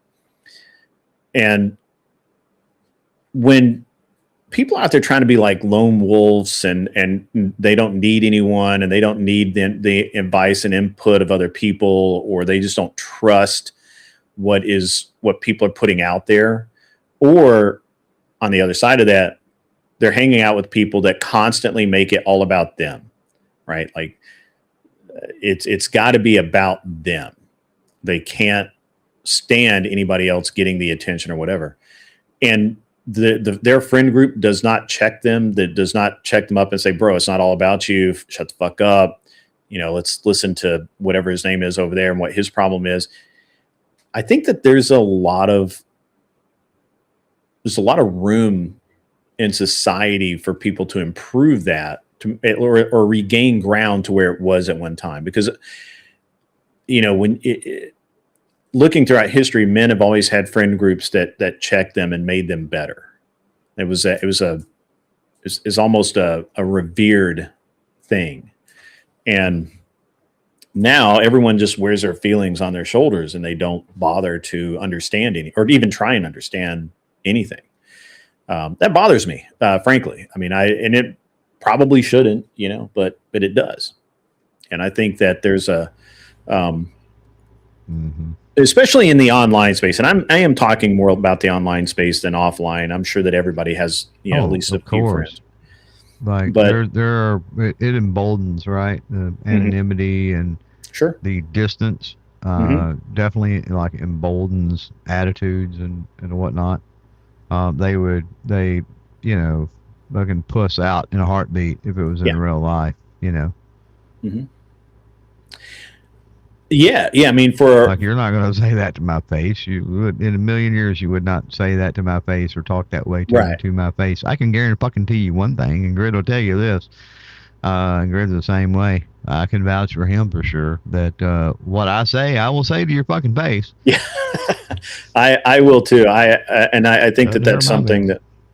Yeah, and you know, and I will offend you. I will never use the no offense, like, and then tell you something. I'm not even going to use no offense, because you know what? If you fucking get offended, that's your problem. So I don't even use that, and I get sick when people do use that term. But when they lead off something with, "Man, no offense," oh, go fuck yourself with your no offense, because you're fixing to say something that you know is likely to have some type of an impact on me. You know this, right? You know this enough to preempt it by saying no offense. So fuck off with your no offense. Yeah. You know, and that's a solid point. I mean, Clover, you and I spent basically a week together at SHOT Show, and it was fine, right? Like I didn't pull no punches. Pussed out every night. Nobody. Parties. I'll let you know it real quick. Yeah. And I told you, I'm like, dude, I'm I'm fucking tired. I'm going back. I'm sorry. Like, that's just the way it is. But, and you know, like, I don't know. So I've had this time away, man, and I've gained a little. I feel like I've gained a little bit of perspective on a lot of it, right? Or maybe regained. Regained is probably a better word, but it's interesting to see how much, you know, people are kind of going back and forth, especially people that probably ought to be able to just listen to each other. And, you know, it's like Glenn and I, and I'm going to pick on Glenn. He's not here. And I'll pick on him a little bit. He and I will go back and forth about all kinds of stuff and not agree on it. And we could spend a day just discussing stuff and not agree on it, but we're still friends. Like I don't hold it against him. You know, it's the same thing with like, you know, OG for example, with Paige, I don't agree with her on a lot of the things she says. But I don't need her to agree with me. I don't need her to be cool with me or what. I mean, I hope she's cool with me because it would be weird if she wasn't, but, it's interesting to me that you guys kind of have that friction going on, and just sitting as somebody who's just sitting there watching it, I'm going, huh, that's interesting because you guys are on a lot of things. You're pretty close in the opinions, and you ought to, and I'm not using it as an ought claim. But you ought to be able to just say, yeah, I just don't agree with you on that. And then just keep talking to each other and being cool. I find that's I don't know. I find that's very interesting. So, well, I mean, I don't get it. I'm one of the most likable people on the face of the planet. Yeah, I don't get it. I don't, and to some degree, I always have to wonder how much of, and not with, and obviously, I don't think Paige is doing this, but I think a lot of the nut jobs out there are just clout chasing, and they need the drama to drive traffic to their channel.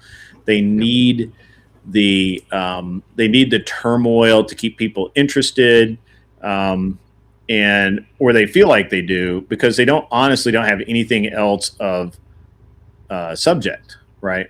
Well, I think it's worth it. Where a lot of it is work ethic. Look at anybody that has ever had any measure of success, and I'll say any measure of success because when we talk about content, and this is where even I get sideways with Andrew's opinions on this a little bit because he will, say something about somebody's numbers, this or that, or the numbers, and that is a measure of success in one way, but there's multiple ways to measure that.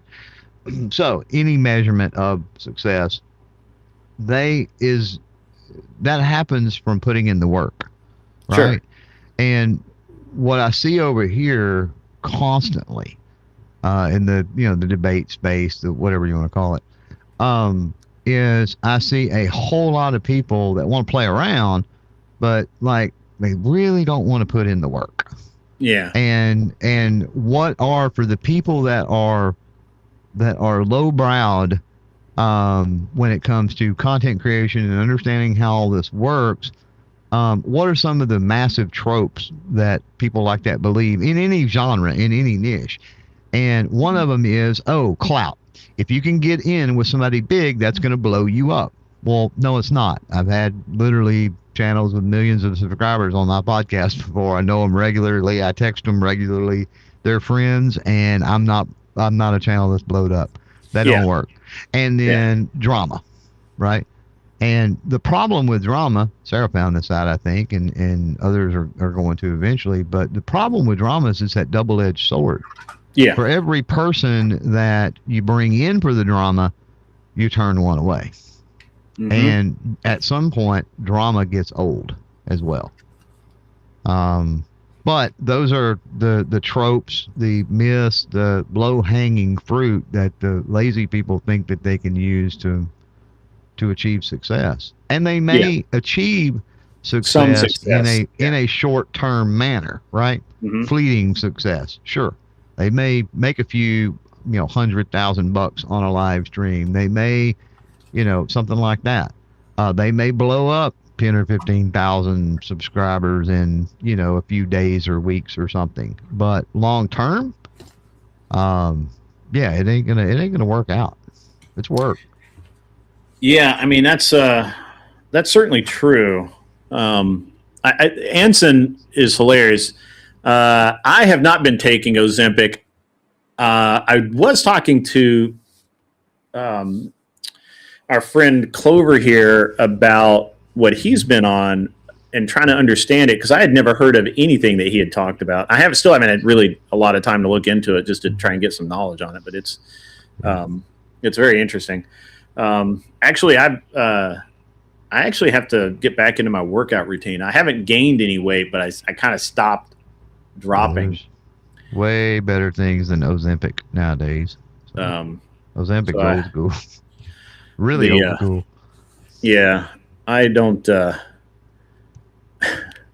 don't I haven't had the time really to do my morning workouts, so my afternoon workouts are never quite as good as my morning workouts. So I don't know why, but yep. So that's it. Yeah. What? Hey, Uncle Guns, good to see you. You missed the videos that I played like a dozen times of the match this weekend. I'm happy to play them again. So you got a new mic set up there, Clover. That's why you're sounding different. What do you got? What'd you do? I bought the upgraded. Good day, gentlemen. So are you going? Yeah, I got to bounce. I got to take care of some stuff. Yeah, go do stuff, man. Glad you hung out. So I've got so hey, everybody go to OG's channel. He didn't rep himself out. He needs go. OG's a cool dude. I don't agree with him on everything. He doesn't agree with me on everything, but he's a good dude. So, go hang out over at OG's. So I'll play the video again in a minute, Uncle Guns. Let Clover and I talk a little bit. We'll play it. We'll play some videos.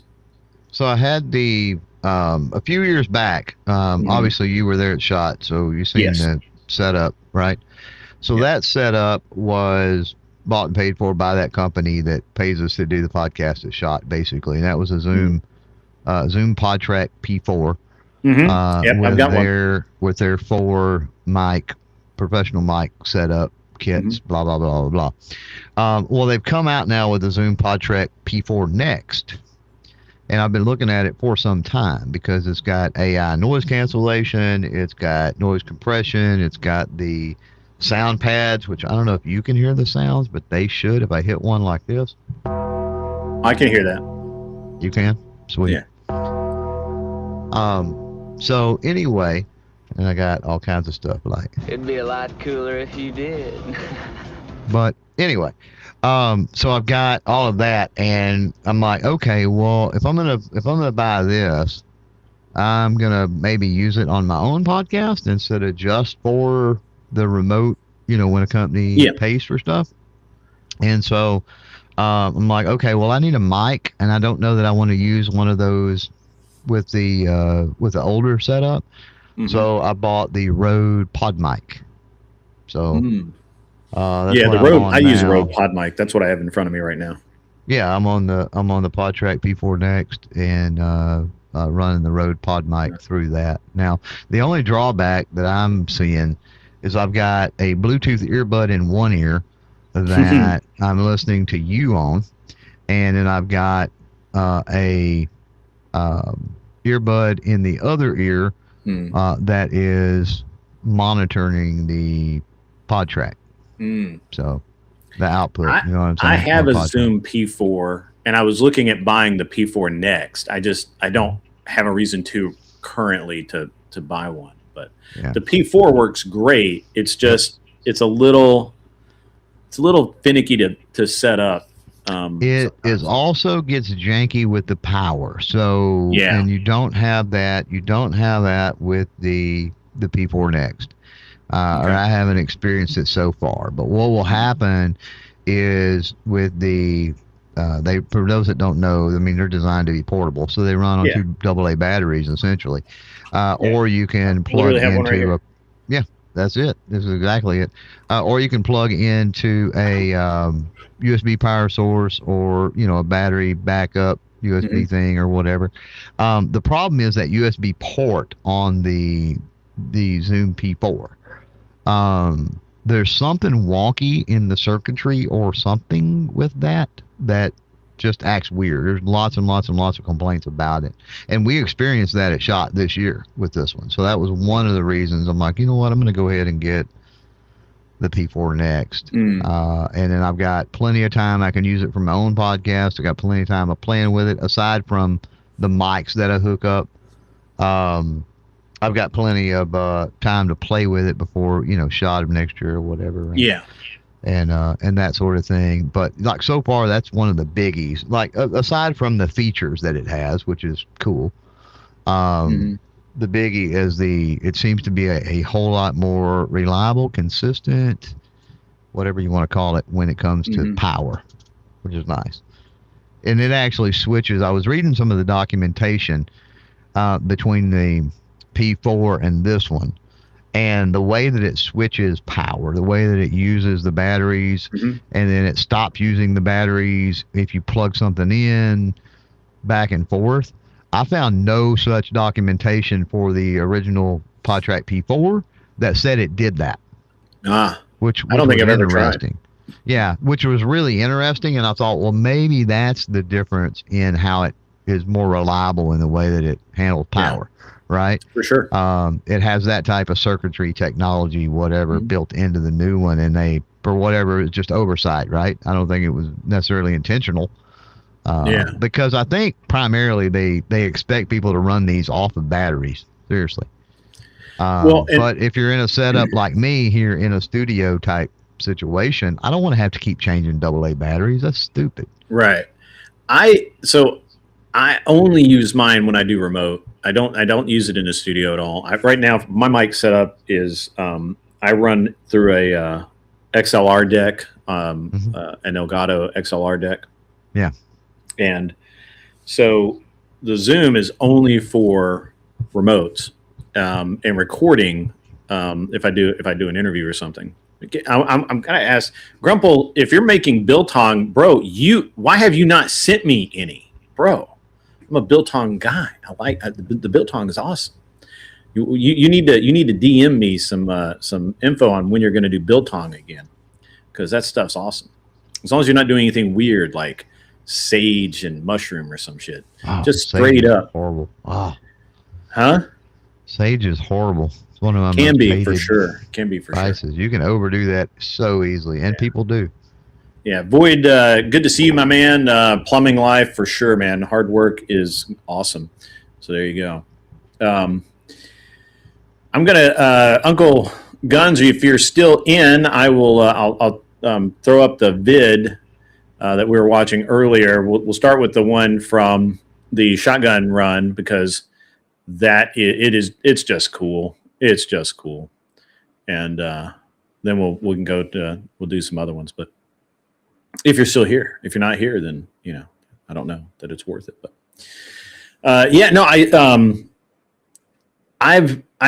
don't need the P4 because I don't need the P4 Next. I just happen to have the right.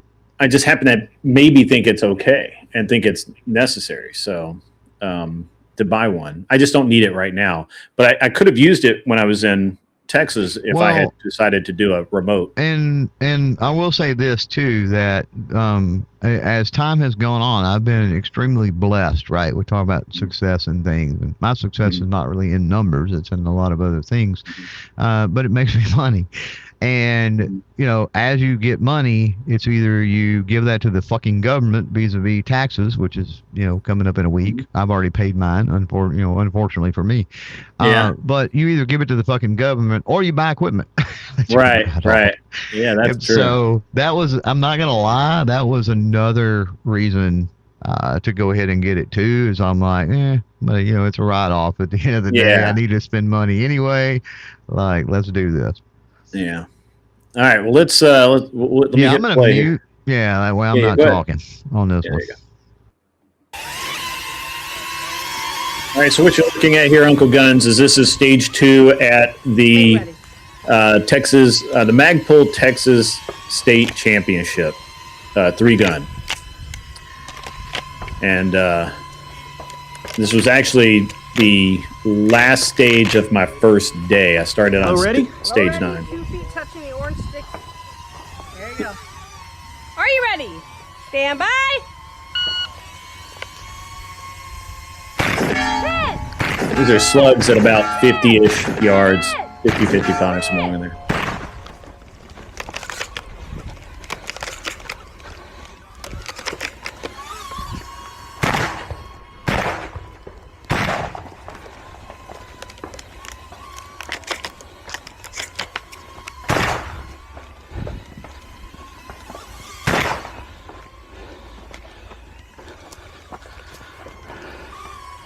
These are steel poppers at about 50 yards with slugs.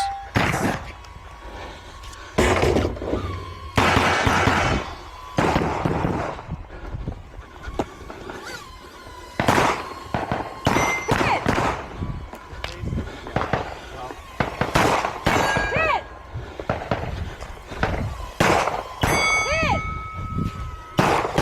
Hit! Hit!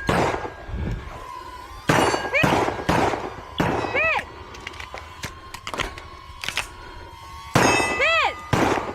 Hit! Hit!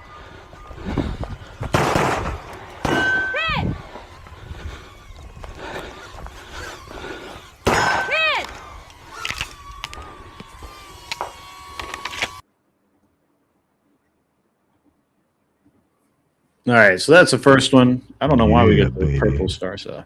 Yeah, I don't know what's up with that.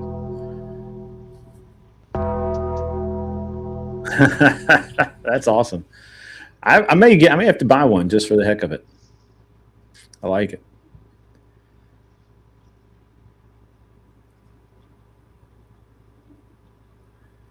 I don't necessarily have anything else to play. I got some quotes and some different things, but I didn't have anything good to go with after that. I can't follow that, man. I can't follow that. Can't follow it. Yeah, I get it, man. I get it. So this is this is a stage where I shoot 4 relatively close targets. I think it's like 80, 120, 125, and then like 85 or 90 yards for the 4 targets I shoot first. And then the far target that you see me send 2 rounds at, it was a second round hit, is at 701 yards. And then I go down and shoot some stuff in the woods. It's only on steel targets. Paper gets scored, and you can get lost and hit the same target 2 or 3 times. If you hit it once, they won't call hit a second or third time. Now, there's no audio on this one because the drone doesn't record audio except through my phone. It doesn't have a built-in mic, so so there's no audio for the drone. When I'll get the 360 footage and the DJI footage, and I'll put it all together with the drone footage, and then it'll be cool. So you can see the red lights light up. First hit, second hit, third hit, fourth hit. It ain't playing, bro. Oh, did I? Man, I kicked it down. That's why. All right, here. There you go. Now let me run it back. Here we go.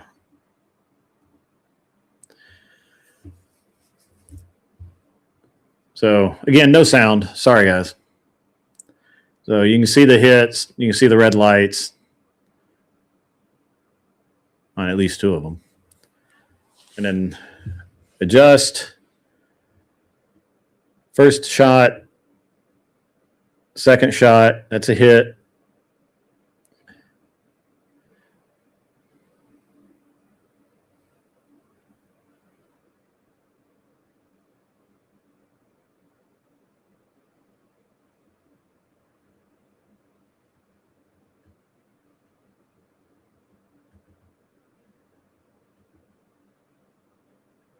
And that's just steel. There's basically 3 positions that I stop at, and I don't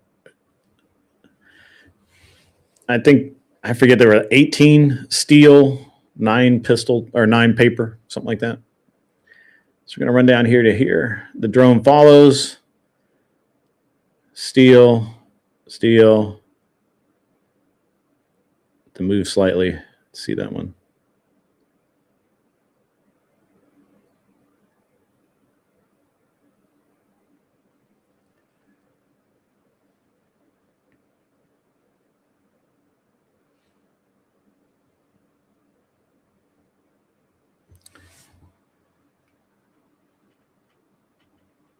And that's that one.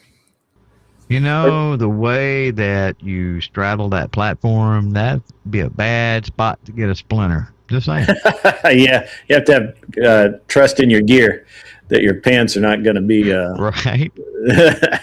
Right. Wear a cup. Yeah. Well, now on that last mag change, yeah. and I didn't want to say anything because it echoes bad when you're playing a video. Yeah.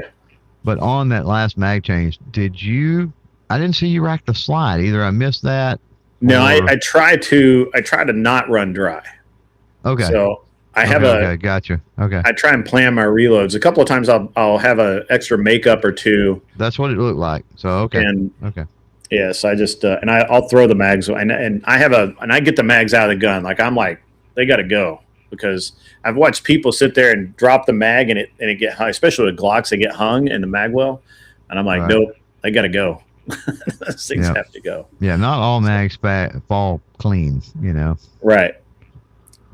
It's a habit left over from shooting plastic mags in Glocks, and so Yep. that there's the 2011. They drop free like perfectly. They look flawlessly, but Well, they're heavier and they are smoother. yeah, and they're fitted and all that. But it's just a habit that I just can't break. And, Right. You know, so Yeah. I do it with a rifle too. I have had rifle mags get stuck, or not stuck, but just not drop clean. So I sling, like if you see me do a rifle mag change, you'll see me just whip that thing. It goes pretty good. Yep. So, but not terrible. Not my worst stages. Not my best stages. I got to get all the other video. I've got a lot of it downloaded. I don't have it up on my Google Drive yet, so I need to do that.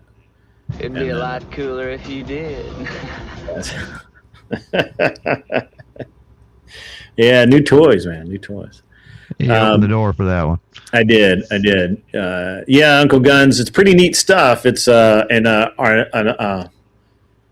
Arnominous, however you say that. You're from Germany.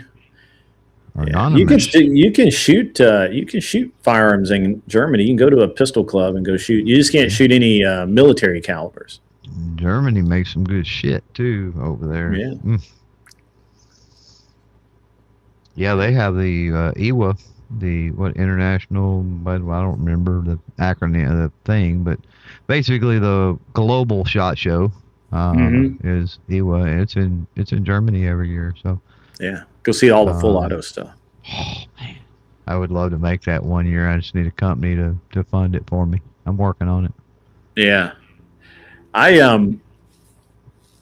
guess First, I actually, which you know my relationship with them, but they actually they went this year, and I didn't find out. I had got a call. And it was like, yeah, we just got done with IWA or whatever. We're gonna go hang out in Prague, or I don't remember, some fucking place. And back of my mind, I was thinking, yeah, okay, now I need to sweet talk them so I can tag along next year. Of course. Yeah.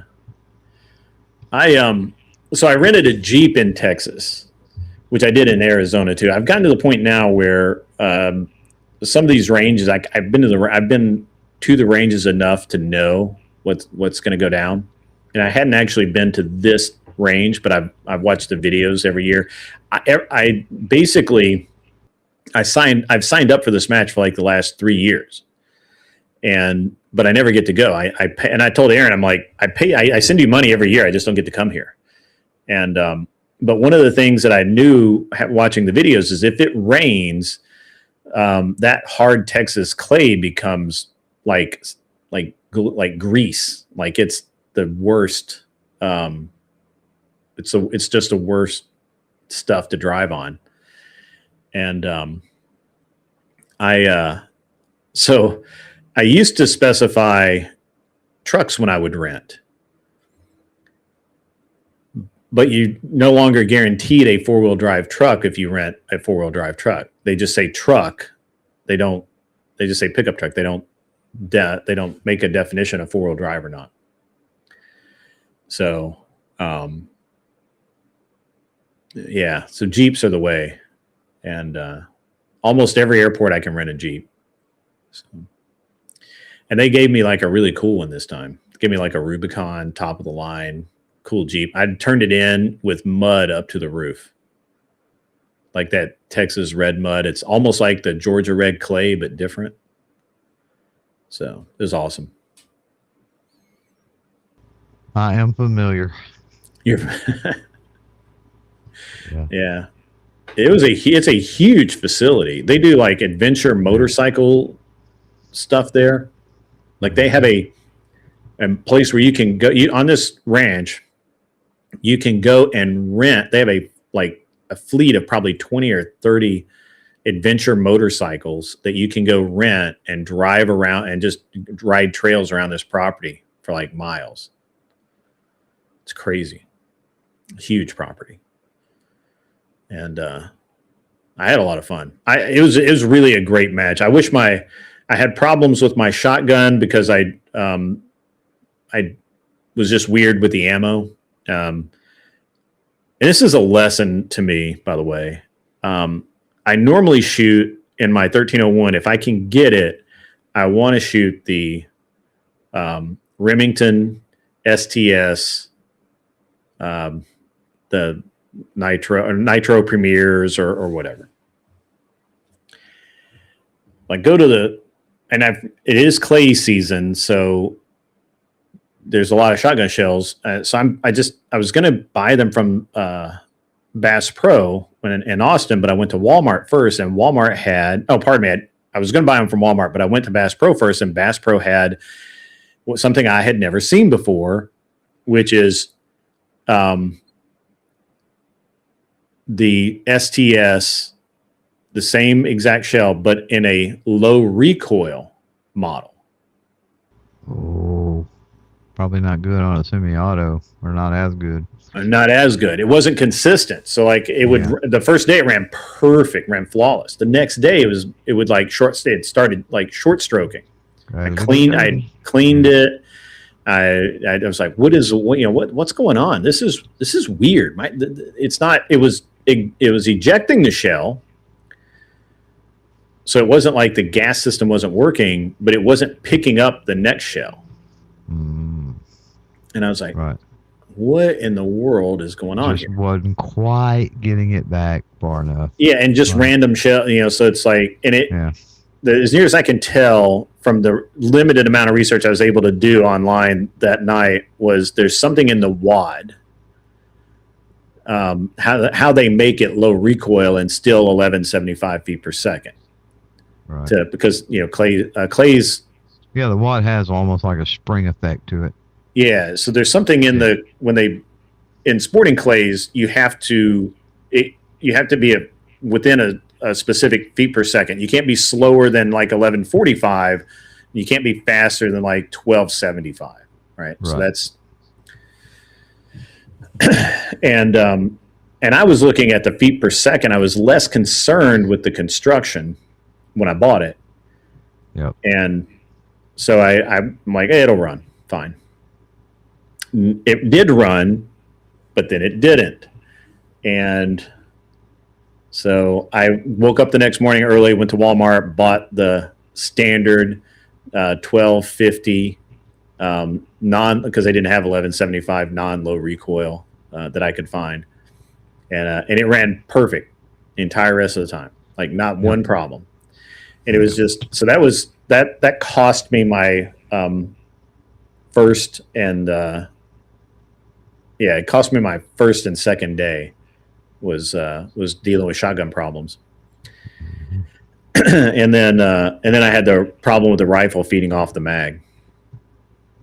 So, Grumple Stillskin, I do have a Benelli M2 that is good, but I actually have the shotgun I shoot the most, and my favorite shotgun in the world is the Beretta 1301 comp.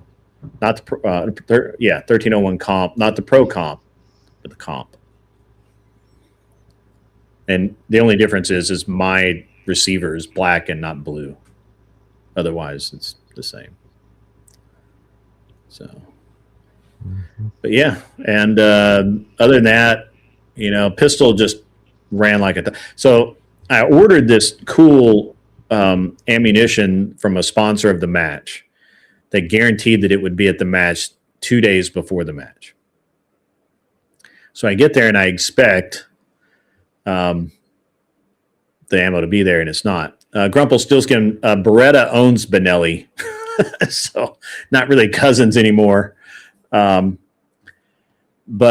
and Beretta just bought somebody pretty significant. I forget who it is. They're buying not Remington. They're buying an American gun manufacturer. Who is Beretta buying? I don't know. I'll remember in a minute. But I'm trying to get to the mute. I know that they're increasing their ownership of Ruger. Yes, they're buying. Yeah, I think they bought. They're basically the owner of Ruger at this point. But I mean, all I heard was they were increasing their ownership stake. I don't know what it originally was or what it's going to. Yeah, that's what I heard. Yeah. So I don't know. Forgot where I was. So the ammo, when I ordered the ammo, I paid too much for the shipping and it didn't give me my proper discount. So the guy that owns the place called me and said, "Hey, I'll just refund you back. You paid too much for shipping. And there's this little discount." I'm like, okay, that's cool. Instead of doing that, keep the money and just send me an extra 100 rounds. And he's like, yeah, I could do that. Well, somewhere in there, instead of shipping the ammo to the range in Texas, he sent it to my home in Tennessee. So last minute, I'm scrambling to find pistol ammo, and this guy just literally, it's Texas, so, there's literally half the people at the match probably worked for gun stores. So one of the guys that was working the match worked at a gun store locally, and he's like, I have this in the back of my truck. See if it'll work for you. So it's like 124 grain max something. It's like a Yugoslavian or Czech. I don't know who makes it, but it's a very inexpensive ammo. Yes, imported. Yeah. Yeah, it's an import ammo. And I'm like, well, I've never used any of this, but I have used a 115 grain, and I think it'll work. My gun will run anything. So I would go down to the sight-in bay, and sure enough, no change in zero, nothing. It was a little faster than the 124 that I shoot, but the recoil wasn't any more or less. It was maybe 50 or 60 feet per second faster. The powder was a little more snappy. That was about it. Right. And no big deal. And I got 300 rounds from him, and I ended up with 60 rounds left at the end of the match. So the pistol ran perfect, no problems at all.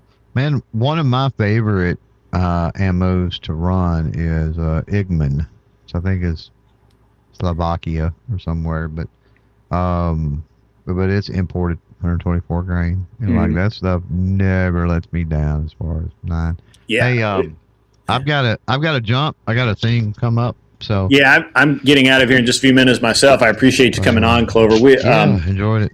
So I don't know if you heard, but I'm going to have Aaron Hayes, who runs the the match that I just shot, the Magpul Texas State Championship, Nice. 3-gun championship. He runs that. We're going to talk about match directors and all of that. That show's coming up soon. And then I'm also going to be doing. I've got James Gill, who also lives in Texas, who's going to be. He's the one-eyed, one-legged Marine that kicks everybody's ass. I think he was second or third in open division this year at this match, which is super physical and hard. And yeah, it's going to be. I see. My real mission going to the match was to set up these interviews and appointments and stuff. So I accomplished that. And next month I shoot Battle for the South in North Carolina. So it's going to be awesome. Yeah. Nice. All right, man. We'll catch you later, brother. You'll be Thank good. you so much. Yeah, everybody go check out Clovertack's channel. He's a cool dude. So a lot of guns, a lot of cool gun stuff. And Leah, thank you for dropping by. I'm actually getting about ready to wrap up myself. I'm glad that you did stop by, and glad that you are running around doing cool stuff. Cleaner, yeah. Sometimes there's just things. No matter how great you want the gun to be, sometimes there's just there's little tiny flaws somewhere, and they can hurt you. So. Yeah, very cool. And I've already had a great day. I'm going to have a better day. It's just going to keep getting better. So for any of you guys that actually saw the videos I was putting out, you'll watch the videos over on Gun Prattle, please go like and hang out over at Gun Prattle so that you don't miss an episode. We are going to be doing a lot of really cool things over there. Going to be doing a lot of really cool things over here too. The day shift today was a little bit off because I didn't get home till 2 in the morning, and I was back up at about 6 o'clock, so I've only had about 4 hours of sleep. Wednesday will be a great. It will either be day shift or Gun Prattle on Wednesday, and Wednesday night. I don't know which of those are going to happen at which time. I think the Gun Prattle will be at night because it'll be an interview, and I don't know what people are doing through the day. I'm trying to set that up. And so if I do the interview at night, or I don't have the interview, I'll do day shift and then a show. So stay tuned in the Discord for all of the announcements. It is time for me to get out of here. I got 10 minutes left, but I'm going to leave. I'm going to quit a little early today after I give this small, tiny speech. I've said a lot today, if you were listening, about how I think men should interact with each other. We're going to talk a lot more about that over the next week, mainly because it occurs to me that while we in this space on the World Wide Web, on YouTube, in the communities, whatever, we often talk about how men and women interact, but the way men and women interact is a byproduct of the way men interact with each other. Men check other men. That's what we do. Men really don't get checked by women. Not that it can't happen. It's just not generally the way that works. So if you don't have any friends, or you choose to be a loner, if you choose to not engage with a friend group, which a lot of people don't, as a man, that really hurts you when it comes to building a relationship with a woman, because you haven't built up how to talk to people in the right way and all of that sort of thing. So we're going to be talking a lot about that. It's going to be interesting. We're going to do some more discussion about Iran, Strait of Hormuz, the coming what's going to happen with the economy.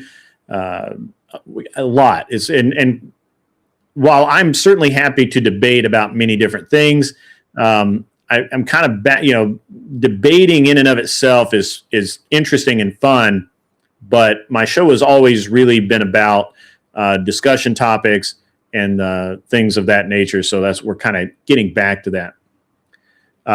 Yes, that is correct. Grumple Stillskin is choosing not to engage with a friend group by choice is different from not having a local friend group. That's true. But you do need, I think most men need a local friend group, at least two. And when I say that, I'm not talking about 10 guys you go out and play basketball with on the weekend. I'm talking about 1 or 2 guys that live close enough that, that you guys hang out, you do things, and they tell you when you're being an idiot. They tell you when you shouldn't, when you ought be a better man and kind of give a little ground, and when you ought be a better man and stand your ground. So, and I'm not, I'm not, obviously this is not a criticism of the way men interact. It is an observation of something that seems to be lacking. So Anonymous, it's crazy the way Germany operates. Do they still have the deal where you can't keep a firearm in your home without a very specific license? It's basically impossible to get. Instead, you have to store your firearm that you own at a gun range in a locked safe or box or whatever. It can't ever be at your actual home. So I think that's very interesting. So, but and I know that because when I was in Germany, I was in Austria for a little while visiting some friends, probably about a week. And I'm not a very good tourist. So after about the first 2 days, I was really bored. I'm like, hey, let's go shoot. Do you want to go shoot? And I'm like, hell yeah, I'm from Tennessee. I love to shoot. So the first thing that struck me is the gun range was all indoors. And it was really cool. And I was able to rent a gun, being an American, which is very interesting. I understand that Germany and Austria both require a government issue safety card where you have to qualify every year with the gun, and usually the gun that you're shooting, but a gun. As an American, I was somehow exempt from that. They probably just looked at me and said, yeah, that kid can shoot. And it was a very interesting dynamic. So I've got to get out of here, guys. Got some things to get done. It's been awesome. Really had a great time today showing the videos. And it's been awesome. I'm going to kind of close out. Uncle Guns is throwing up something that strikes deep. There is no lone wolf. Being a valuable member of a pack is more advantageous to a man. Most loners are so because they don't qualify to be another man's friend due to accountability. That's true to some degree. While I don't agree with the lone wolf phenomenon, I do think that there are lone wolves out there. I don't think that it's necessarily a completely positive thing. But they're not a negative thing either in and of itself. But certainly even lone wolves are part of a pack sometimes. And so that's, we'll get into all of that over the next week or so. It's going to be great discussions. You guys have a great rest of your day, and go find somebody else to hang out with. And I'll see, I may be on later tonight, may debate or something, but I doubt it. If you don't see me tonight, you will see me on Wednesday. Guys, stay safe, be cool. And as always, wear glasses if you need them. And